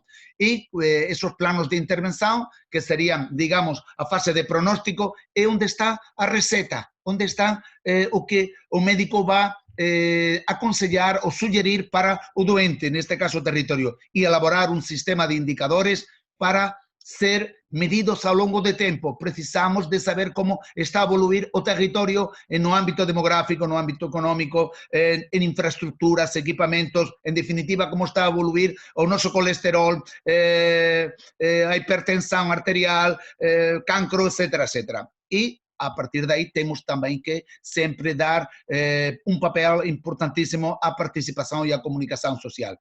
Bem, não vou falar aqui muito disto, só que precisamos de fazer um reconhecimento do território onde, para ter uma governação territorial, precisamos de uma análise do hábitat natural, portanto, do relevo, geomorfologia, de hidrologia, de solos, de flora, de fauna, de paisagens e também de qual é o planeamento urbano existente neste momento, quais são os sistemas naturais, qual é a rede de mobilidade e transporte, quais são as características e disponibilidade de água, digamos, superficial, água subterrânea, forma de conter, como vamos facer o tratamento dos desperdizos, quais são as fontes de energia, quais são as características do ar, do ruído, a incidência das atividades económicas dentro da própria cidade e em relação com o território, quais são os riscos ambientais que nós estamos a afrontar, variáveis que temos que considerar no tema da sustentabilidade social, dentro da sustentabilidade económica, e uma parte de conscientização dos cidadãos do problema ou da realidade onde nós estamos inseridos. E, portanto, políticas de gestão ambiental, todo unido ao que seria uma governação territorial. Dentro da perspectiva sustentável, não vou entrar, só que agora temos de analisar em época de pandemia, temos que analisar que há graves problemas de disparidade e desequilíbrios territoriais que se dão, sobretudo, nuns assentamentos humanos de grandes dimensões. Já não estamos num mundo rural, estamos num mundo cada dia de maiores megalópolis. E, portanto, temos de considerar os 3 pilares da nova agenda urbana. Planificação como elemento-chave, governança e legislação adequada a nosso território e como vamos a fazer contributo da financiação para a economia urbana e conseguir desenvolvimento urbano e territorial resiliente, considerando que as cidades devem ser incluentes, devem ser compactas, devem estar integradas e conectadas. E eu vou concluir por aqui, porque tenho muito material. Poderíamos falar também da necessidade de fazer uma política ambiental, uma política transversal, onde podemos considerar, por um lado, a parte mais humanizada, a parte mais urbana, portanto, gestão ambiental, onde temos de definir sobre a cartografia, sobre os mapas, quais são as áreas dentro do urbanismo, as áreas residenciais, as áreas comerciais, as áreas industriais, porque não devem estar misturadas, e tudo isso hoje em dia é muito fácil porque temos grandes bases de dados sobre todos os temas através dos Big Data. E no âmbito da cidade, no âmbito exterior, lógicamente, uma área, digamos, de recursos naturais, mesmo espacios propiamente protegidos como espacios rurais, e temos que considerar políticas para os recursos hídricos, para os usos do solo, usos de florestas, usos ligados à agricultura, usos ligados ao gado. E também temos que considerar que hoje em dia, através do sistema de informação geográfica, temos muitas bases de dados para intervenir no território. Eu iria falar do sistema de indicadores, são muitos o que poderíamos falar disso, mas acho que excede, logicamente, a esta parte de minha intervenção, que acho que, não sei se o tempo, já está a correr o tempo ou ainda tenho... O senhor teria mais uns 5 minutos, bom, 5 a 10 minutos. Vou falar, dizer que o ordenamento do território vai permitir elaborar um sistema de indicadores de resiliência, indicadores onde nós vamos estabelecer 100 indicadores que vão a definir o sistema ambiental, o sistema social e o sistema econômico. Quando nós falamos do sistema ambiental, nesses indicadores, temos de ir a monitorizar ano tras ano, como tivemos uma variação da massa da superfície florestal, quais são as áreas sensíveis, qual é o estado das águas superficiais, quais são as emissões de CO2, quais são os investimentos em conservação, qual é a capacidade de carga, ou indicadores também, digamos, de caráter social. Por quê? Porque precisamos saber qual é totalmente a população rural, a população urbana, a sua distribuição por sexo, o envelhecimento, as taxas de natalidade, de mortalidade, níveis de formação, níveis de participação social, rede de comunicações, com intensidades médias diárias ou fluxos. também quais são os recursos humanos que trabalham nos municípios na área propriamente ambiental e em áreas ligadas também aos serviços sanitários, educativos. E, por último, falaríamos de indicadores do sistema económico. Já vimos sistema ambiental, sistema social, sistema económico. Precisamos saber como está o mercado de trabalho, quais são as taxas de atividade, as taxas de desemprego, os índices de bem-estar, índice de atividade económica, orçamento municipal, investimento em diferentes áreas, a distribuição da terra, se é em propriedade, se é em arrendamento, quais são as cabeças de gado, quais são a população que está destinada para as áreas do turismo, quais são as áreas empresariais, projetos de investimento também de tipo social e cultural, para, a partir daí, nós estabelecemos uma metodologia denominada PER, pressão, estado e resposta. A pressão faz diretamente uma relação qual é a pressão humana, cada dia maior por causa de que somos mais no planeta, quais são, como incide, qual é o estado do ambiente, como incide a pressão humana sobre o estado ambiental e dos recursos naturais, e quais são as respostas que vamos dar em políticas e ações. Portanto, a partir daí, e vou ficar por aqui, a partir daí nós com 100 indicadores, que são esses que vimos com anterioridade, com esses 100 indicadores, mais ou menos um 30%, 33% ambientais, 33% sociais e 33% econômicos, vamos ver ao longo do tempo, através de uma monitorização, se com uma representação dos gráficos a cores, se a cores que sempre sejam quase como um semáforo, que indiquem ver de uma vista de olhos qual é a situação, se o estado é muito bom, se mantemos uma boa, digamos,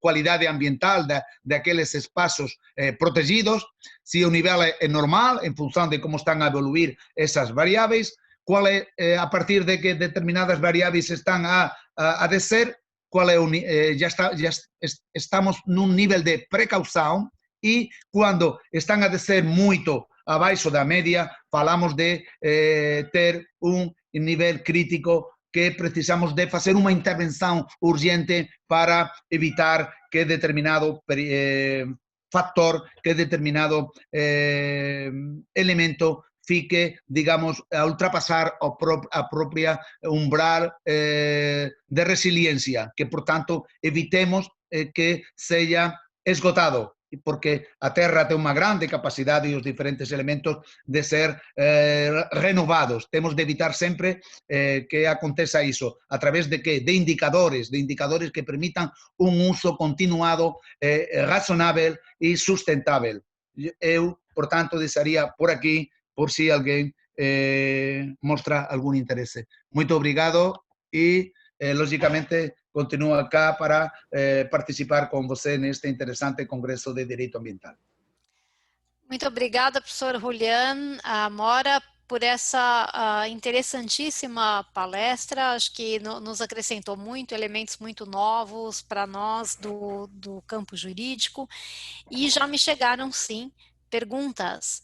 Vou lê-las devagar, porque infelizmente não falo espanhol, só um mal ajanvrado portunhol, então é melhor falar português devagar, e se não entender eu posso repetir. Não, eu estive a falar em portunhol também, eu estive a falar em portunhol. Se hablas em espanhol era muito diferente, porque realmente é outra forma de expressar-me. Sim, tá bem, então. A pergunta vem de Keren, Alexandre Rodrigues, e a pergunta é: visto que a ultrapopulação da Terra é a grande causa das chamadas catástrofes ambientais, acredita que um planejamento de distribuição de terras seria a solução a longo prazo para essa questão? O quanto pandemias como a que estamos vivendo e guerras interferem nesse problema de superpopulação? E a segunda pergunta Professor Julian, parece que estimular a vida em cidades pequenas e médias seria uma forma de aumentar a capacidade de controle e gerenciamento dos problemas. Mas, por outro lado, isso não aumentaria o impacto territorial da ocupação? Qual é a melhor estratégia? Concentração ou desconcentração populacional? Pergunta de Raimundo de Jesus de Moraes. Obrigada. Bom, vamos ver se tento resolver as questões. Bom, já temos um problema, digamos que a superpopulação, porque antes falei de que no ano 1900, na época dos nossos avós ou bisavós, o planeta tinha 1900, lembrem-se, 1.000 milhões de habitantes, 1.000 milhões. 1960, 3.000 milhões, com o aquecimento global também, 3.000 milhões. Diziam, o relatório do Clube de Roma dizia que para o ano 2000 a vida humana iria ficar praticamente realmente quebrada. Por quê? Porque a Terra não iria ter tantos recursos naturais para dar alimento a toda essa população, que eles consideravam que eram 5.000 milhões. Quantos habitantes pensam que no ano 2000 alcançou o planeta? 6.000 milhões. E havia mais pobres ou menos? Muitos menos pobres. Digo porque muita gente fala destas coisas e sempre estão a repetir aumento da pobreza. Nada, não existe o aumento da pobreza, a exceção de algum país que tenha por aí alguma consideração ou de tipo político ou de tipo religioso. A pobreza no mundo está a descer. Em 1960 havia 3.000 milhões de habitantes. 60% eram pobres com a barriga cheia de moscas, não? Que ustedes estavam a ver aquelas imagens. Nesta altura, somos 7.750 milhões de habitantes. Não em todas partes o ambiente está pior. Em Europa, por exemplo, o ambiente melhorou muito. As águas estão melhores,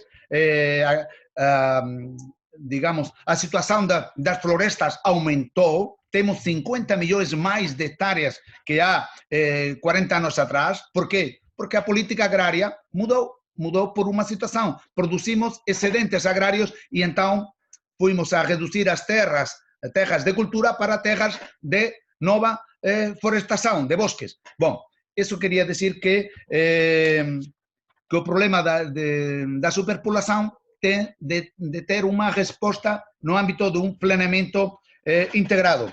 E também outras perguntas era a pandemia, claro.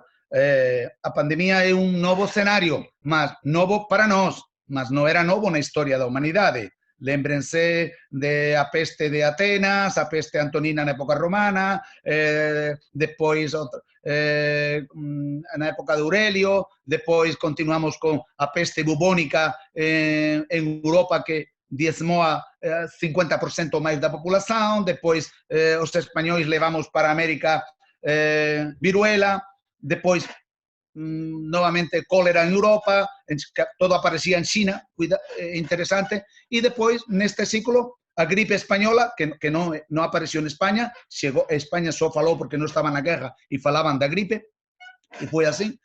Portanto, um elemento que está ligado à nossa existência, não é por uma destruição nossa do ambiente, não, porque nunca estivemos mais isolados do ambiente, vivimos, como estavam a dizer com a anterior pergunta, e vou responder que qual é melhor. Para épocas de pandemia, a concentração é delicada porque os contatos são mais intensos, a mobilidade é mais intensa e a possibilidade de contágio é muito maior. Mas a concentração, em geral, e do ponto de vista ambiental, é um elemento básico para proteger o ambiente. Imaginem, vocês que têm cidades como São Paulo, ou Rio, ou já mais pequenina, Curitiba. Bom, imaginem que Curitiba, que para mim é muito querida, que em lugar de estar construída em edifícios de 40, 50 andares, que estivesse construída em casas unifamiliares, em moradias. Então, ocuparia quase até a Amazônia. Igual aconteceria, portanto, com todo o resto das cidades do mundo. O mundo que chega é como está a definir também o terceiro Agenda Habitat, concentração, integração e, portanto, menor impacto ambiental, mesmo que nesta altura realmente é mais complicado.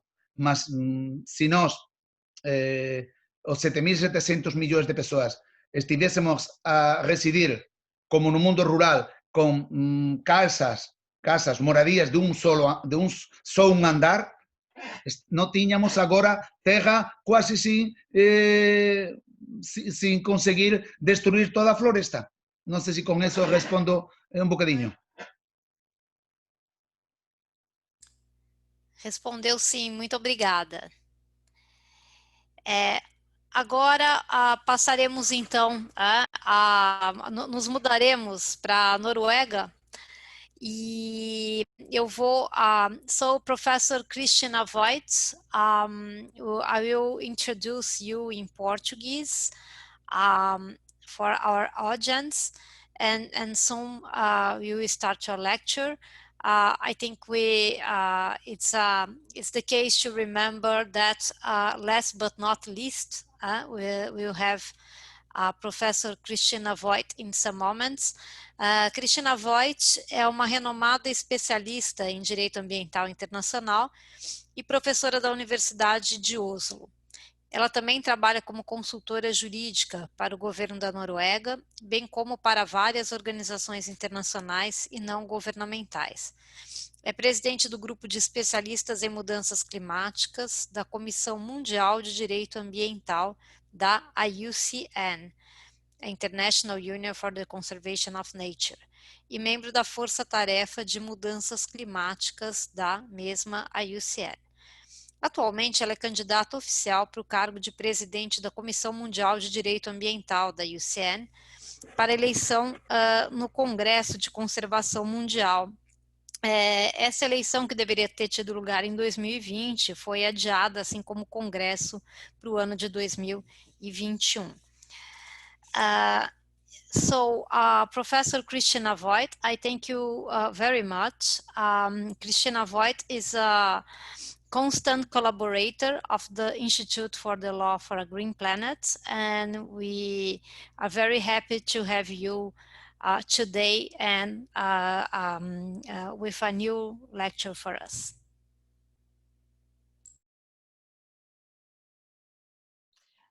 Muito obrigada, Professora Ana Maria.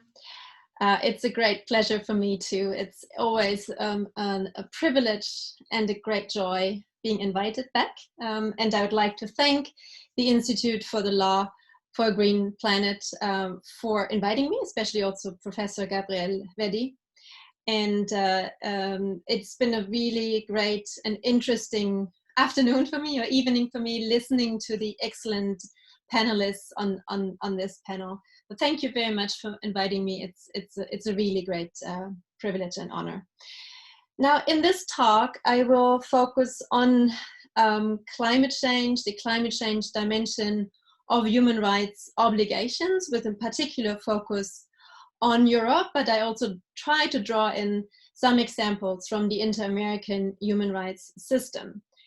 So I will focus on the human rights dimension, the climate dimension of human rights obligation. In a way, this will address the first column that we saw in Daniel Mezger's overview of the different climate litigation cases that we have worldwide.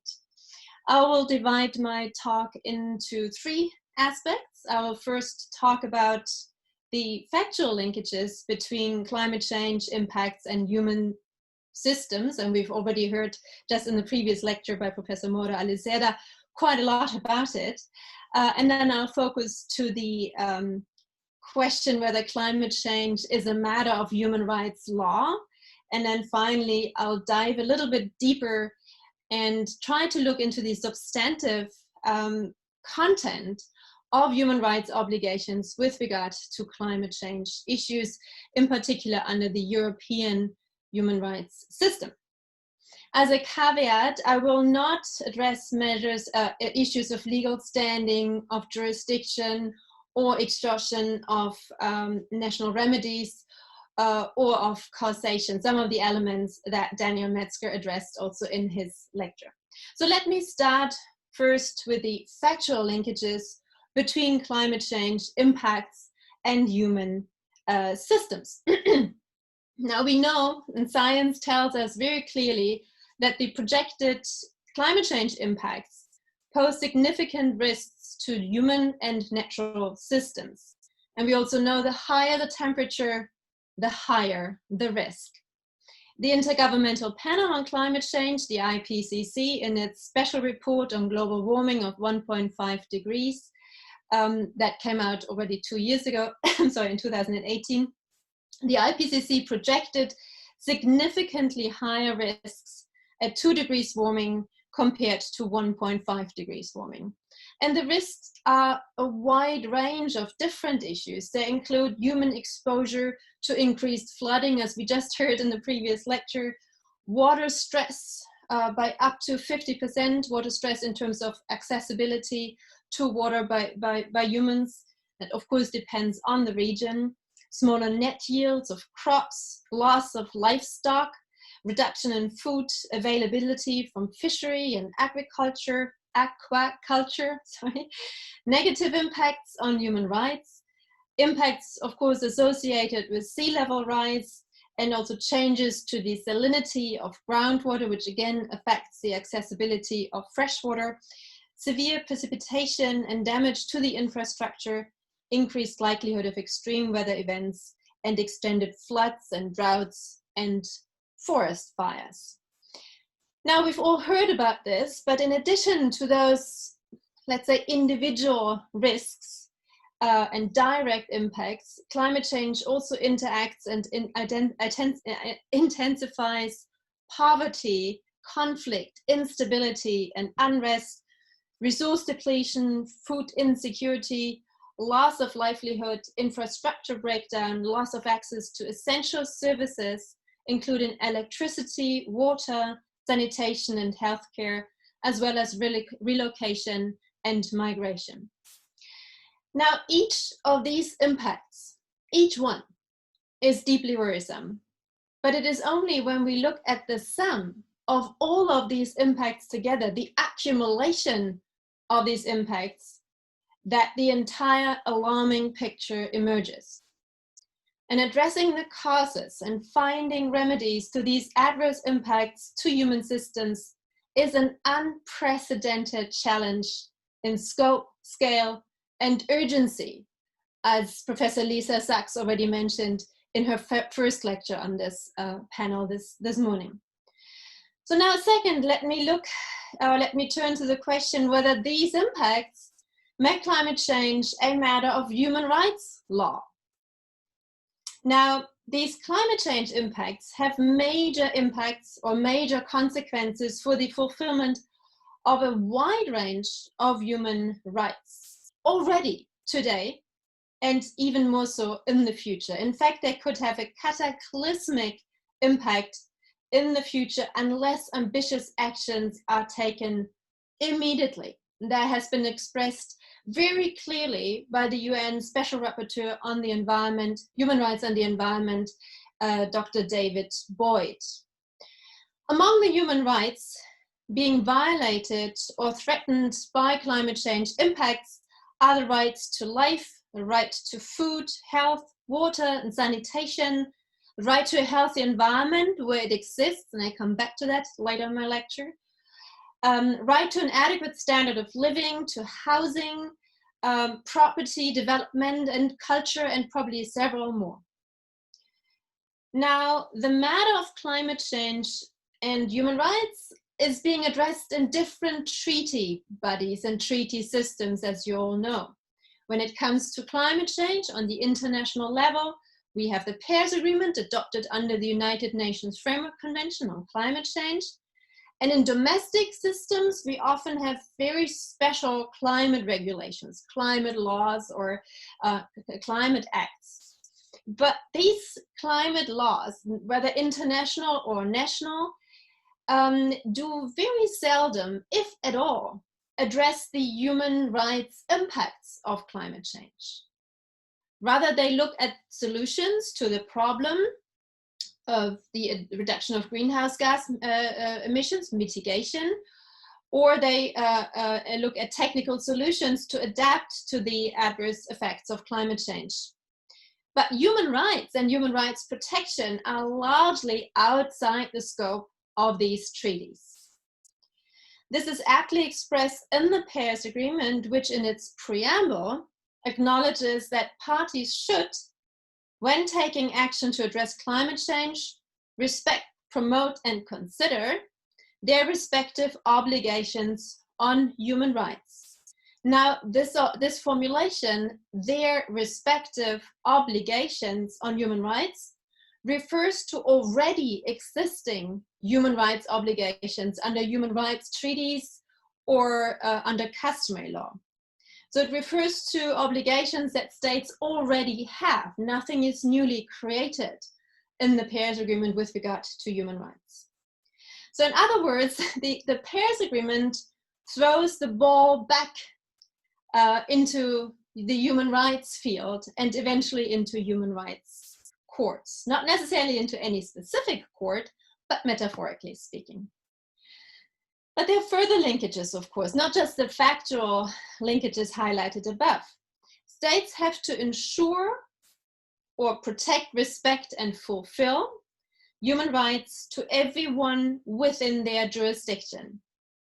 The foreseeable and potentially catastrophic effects of climate change on the enjoyment of a wide range of human rights everywhere in the world, but also here where I live in Europe, give rise to extensive duties of states to take immediate action to prevent these harms caused by climate change impacts. But there's also a logistical advantage, if you will, by approaching climate change issues from the angle of human rights. So approaching climate change from a human rights perspective highlights the principle of universality and non-discrimination. It emphasizes that rights are guaranteed for all persons, including vulnerable groups. And a human rights approach could serve as a catalyst for accelerated action to achieve a healthy and sustainable future. But most importantly, and different from the international climate regime, the observance of those rights can be ensured by specialized courts, something that we don't have in the climate regime under the UN. But under the different regional human rights systems, we have specialized human rights courts. For example, the Inter-American Court on Human Rights, or the European Court on Human Rights, and several others. And these courts make a human rights-based approach a preferred avenue for climate litigation. I'll address at the very end of my lecture whether climate change actually is an issue that should be addressed by human rights courts, but I'll come back to that in the very end. So I'll now turn to the content, the substance of human rights obligations with respect to climate change. Now, they're both procedural and substantive obligations of states towards vulnerable individuals and groups within their territories. Much has been said and much has been written about this. Now, I won't go into all the different details of this, but I will focus on the substantive obligation, the climate dimension of human rights obligations.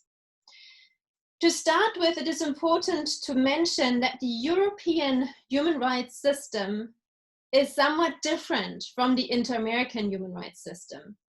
The Inter-American human rights system, I'm sure you all know that, contains a right to a healthy environment. The European system does not. So the additional protocol to the Inter-American Convention on Human Rights in the area of economic, social, and cultural rights, the Protocol of San Salvador, establishes in Article 11 a right to a healthy environment. And that is in force since 1999. Article 11 says in first paragraph, everyone shall have the right to live in a healthy environment and to have access to basic public services. And paragraph 2 says, the state parties shall promote the protection, preservation, and improvement of the environment. Now, based on this protocol, the practice of the Inter-American Court on Human Rights has been very progressive in filling this right with content and with substance. This is exemplified by the advisory opinion of the Inter-American Court on Human Rights, the advisory opinion on environment and human rights from 2017. And most recently this year, in its judgment in the contentious case of the indigenous communities of the Laka Honat, Our Land Association versus Argentina, which was issued on the 6th of February 2020, just this year. And on that occasion, the Inter-American Court stated that the right to a healthy environment constitutes a universal value. It is a fundamental right for the existence of humankind, and that it is an autonomous right. It protects the components of the environment, such as forests, rivers, and seas, as legal interests in themselves, even in the absence of the certainty of or evidence of a risk to individuals. This means that nature must be protected not only because of its benefits or effects for humanity, but because of its importance for other living organisms with which we share the planet. Now, the European human rights system is lagging quite a bit behind this very progressive attitude and finding and practice of the Inter-American Court on Human Rights. We are not quite there yet, but we're trying to catch up, and we learn a lot from the Inter-American system. So the European human rights system is different. There is no finding of the word environment in the European Convention on Human Rights. Neither is there any additional protocol that explicitly sets out a right to a clean and healthy environment, like the San Salvador Protocol. But that does not mean that the European human rights system is blind to environmental conditions, which are necessary for the enjoyment of other existing established human rights. So the European Court on Human Rights has long recognized parties' positive obligations to securing human rights. And this imposes the duty on national authorities to adopt reasonable and appropriate measures to effectively protect rights and to provide deterrence against threats, including against environmental threats and against the risks that materialize in the longer term. There is quite a rich practice of the European Court on this respect, and I won't go into detail, but it can be found on the website of the European Court on Human Rights if you should be interested. So this practice is in a way similar to the practice of the Inter-American Court on Human Rights, because the Inter-American Court, in terms of the content of human rights, or the content of states' obligations, because the Inter-American Court on Human Rights in the LACA judgment stated that regarding the right to a healthy environment, although it's considered it is an independent right, it should be pointed out that states not only have the obligation to respect this right, but also the obligation established in Article 1 of the Inter-American Convention to ensure it. And in this regard, the court has indicated that at times the states have the obligation to establish adequate mechanisms to monitor and supervise certain activities in order to ensure human rights. And it goes on, that is also the states have to, the obligation that must be fulfilled in this regard has the standard of due diligence obligations, which means that appropriate and proportionate measures have to be taken adequate to the level at risk. And that is similar to what the European Court on Human Rights does as well. But neither the European Court on Human Rights nor the Inter-American Court on Human Rights have yet had to deal with a case that concerns climate change impacts and the relationship between human rights and climate change. Although within the European court system, or European rights system, the first case has just been filed 2 months ago, and I'll come back to that case in a little while. So a very central question, therefore, is when have states fulfilled their human rights obligations to ensure individuals' human rights with respect to avoiding the threats and harms from climate change? And there's a fairly easy answer to it, and there's a more complicated answer to it. The fairly straightforward answer would be states have fulfilled their obligations when the measures they adopt are aimed at and effective to prevent dangerous levels of climate change. However, given the current trajectory of global warming, which is projected to exceed safe levels fairly soon, the adopted measures so far must be presumed to be inadequate. In other words, there's a presumptive responsibility that states prima facie are violating their human rights obligations. And let me specify this a little bit further. Which mitigation measures would be reasonable and appropriate? Because, as I said, several human rights systems demand that states adopt reasonable and appropriate measures to avoid threats to human rights. In answering this question, account should be taken to international law, because the human rights conventions are living instruments and they need to be interpreted in the legal environment in which they exist. And thus they have to be interpreted consistently with other legal environmental law, especially the Paris Agreement. So when it comes to the Paris Agreement, that of course draws into the exercise of interpretation Article 2, paragraph 1, litera A, which sets out a goal of holding global temperature increases to well below 2 degrees centigrade and of pursuing efforts to limit increases to 1.5 degrees. This goal is informed by best available science, which is provided by the IPCC. And as I said really early on, the IPCC is very clear in order to not overshoot that goal of well below 2 degrees warming, keeping warming to 1.5 degrees, global net CO2 emissions need to be reduced by 40 to 60% by 2030 and have to go down to reach net zero emissions by 2050 and stay negative thereafter. So to this extent, parties have committed to that each party's nationally determined contribution, which is the obligation, procedural obligation under the Paris Agreement, each NDC will reflect its highest possible ambition. That's written in Article 4, paragraph 3 of the Paris Agreement. And this is a due diligence obligation, according to which parties need to take all appropriate and adequate measures to achieve the temperature goals of the Paris Agreement. This includes a duty of conduct to use all measures at their disposal, especially the adoption and implementation of laws and regulation, including to address private behavior, monitoring their behavior, as well as enforcement of those laws.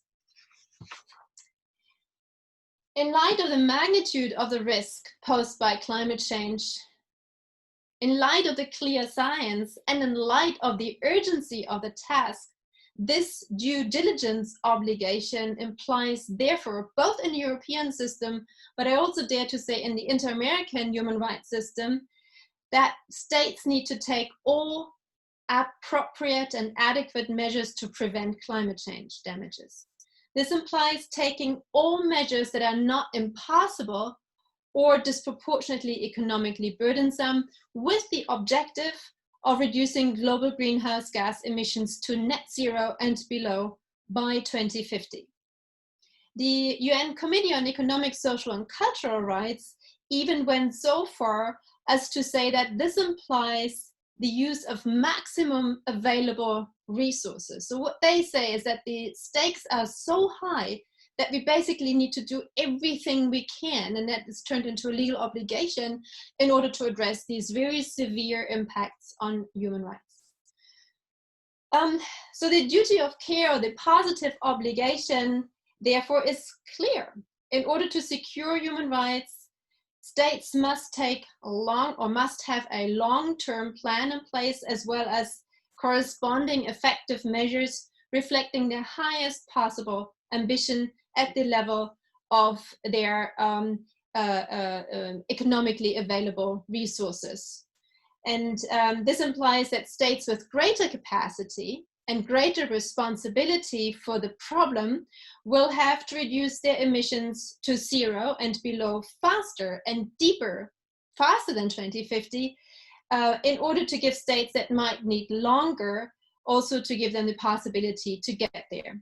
States also need to ensure that public and private investments and actions are consistent with a pathway towards low carbon emissions and climate resilient development. This is another of the goals that are written into the Paris Agreement, this one in Article 2, paragraph 1, litera C, and it's on equal heading with the temperature goals, but it is a goal that is kind of flying a little bit under the radar, and it's very important to lift it up because it is of equal importance as the temperature goal. So the goal that pathways need to be taken to ensure low carbon emission development and climate resilient development. So in their measures, parties or states need to ensure that their own carbon neutrality measures do not lead to rising emissions somewhere else due to leakage or exported emissions, which occurs when the production processes of goods that are, for example, consumed here in Norway are outsourced to other states and lead to increasing emissions over there. So that goal of global carbon neutrality, which needs to be interpreted into each state's domestic goal, need to have that global focus.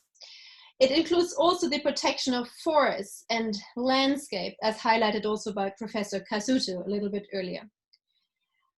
Moreover, it does not mean that states can delay ambitious action because we're talking about climate neutrality by 2050. No, rapid and deep emission reductions have to happen now. The IPCC warns that every year's delay before initiating emission reductions decreases by approximately, before initiating emission reductions, every year delay decreases by approximately 2 years the remaining time available to reach net zero emissions on a pathway consistent with 1.5 degrees. So the longer we wait, the less and the smaller the chances gets that we actually reach that goal, and the higher the risk becomes of these severe impacts on human and natural systems.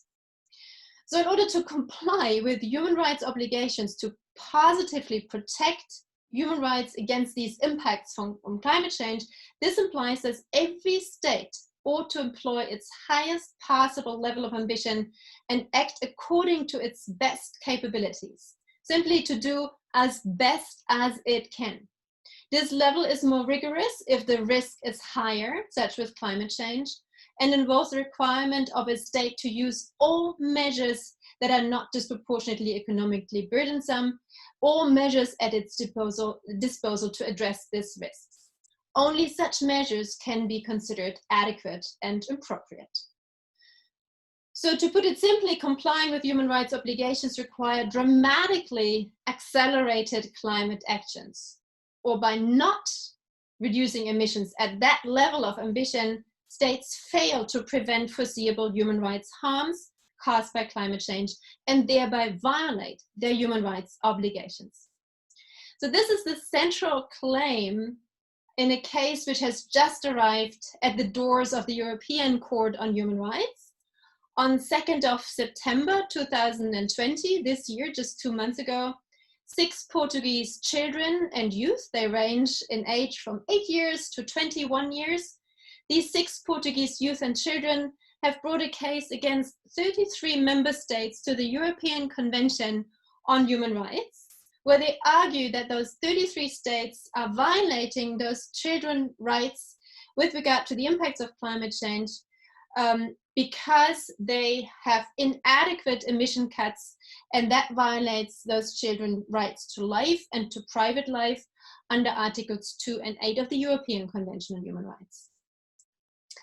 So the respondents, and I have their application here, they argue that the applicants argue that the respondents, those 33 states, have breached these duties under Articles 2 and 8 of the European Convention on Human Rights. And it follows that the assessment of compatibility of a state's mitigation measures with that 1.5 degree target under the Paris Agreement. It must be based upon the emission reductions actually entailed by those measures by those states. Given that global warming is on course to vastly exceed the 1.5 degree target, the respondents' mitigation measures must be presumed inadequate. So this is straight from the applicant's legal text. They continue saying this means that when the respondents seek to demonstrate the adequacy of their mitigation measures, great emphasis must be placed on the extent to which those measures are consistent with their highest possible ambition. Importantly, the expectation in the Paris Agreement that developed countries take the lead in the area of mitigation justifies the application of this approach with greater force to such countries. So that those 33 states are all developed countries, and the applicants argue that at least those countries need to do much better and have to have much higher and more ambitious mitigation targets than what they actually have, and that this is required in the Paris Agreement, and this is now being interpreted into the legal content of their human rights obligations.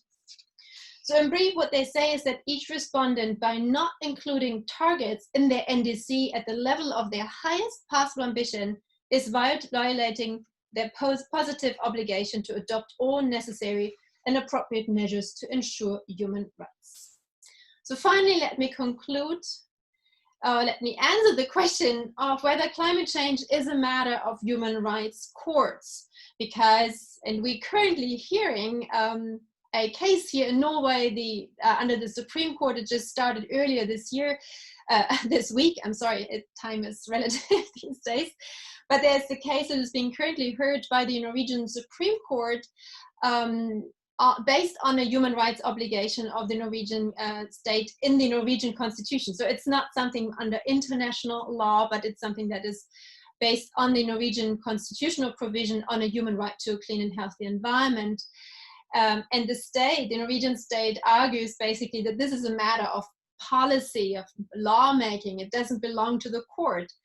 But the applicants, Greenpeace, is saying, no, this is a matter that belongs and has to be decided by courts. And I agree here with the applicants, because when states do not live up to their human rights obligations, either in international treaties or may they be from domestic constitutions, this is a matter of law. This is not a matter of politics, because they had the chance to adopt the right politics and adopt the right laws, but they didn't.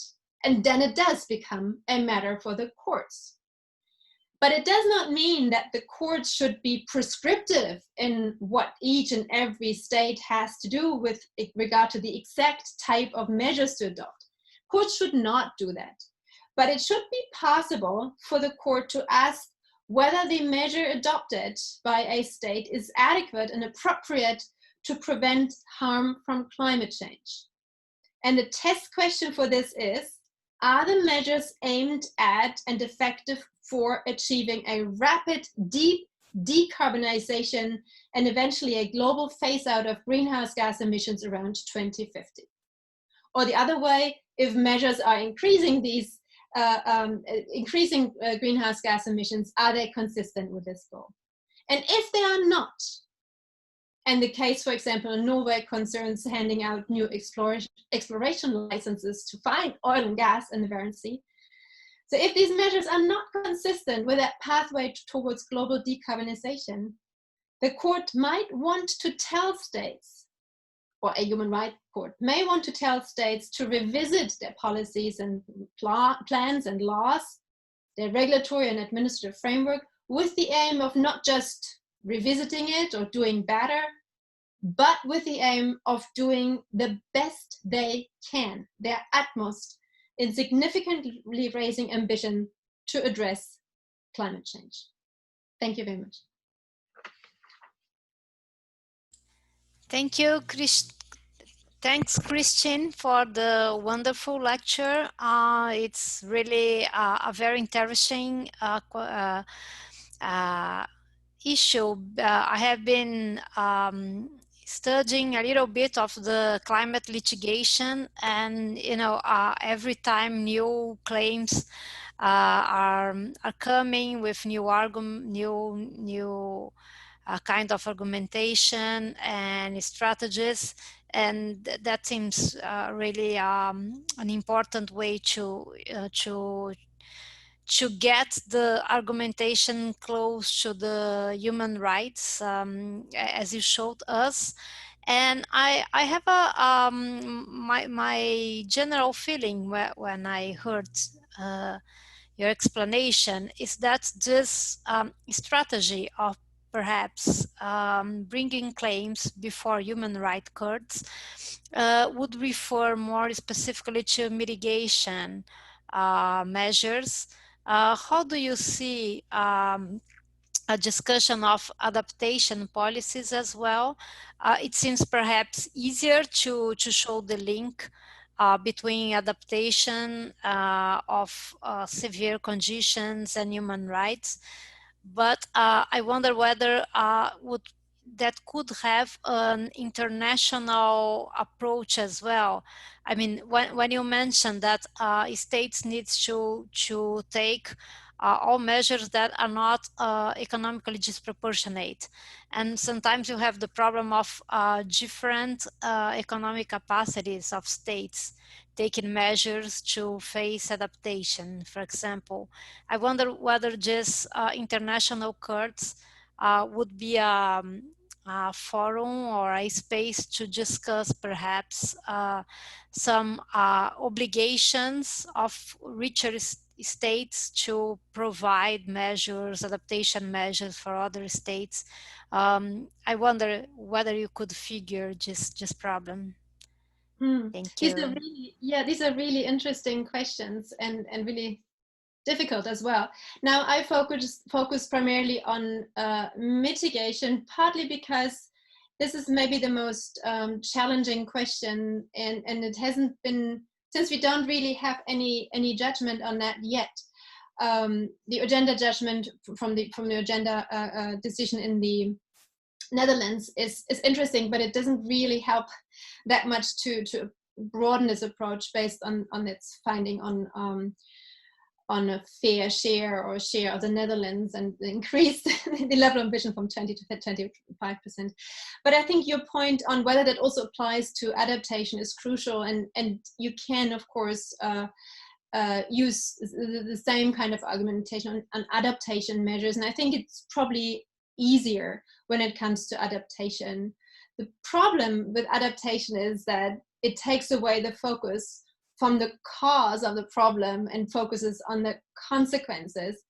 But if you focus on the consequences without addressing the cause of climate change, we are basically doomed.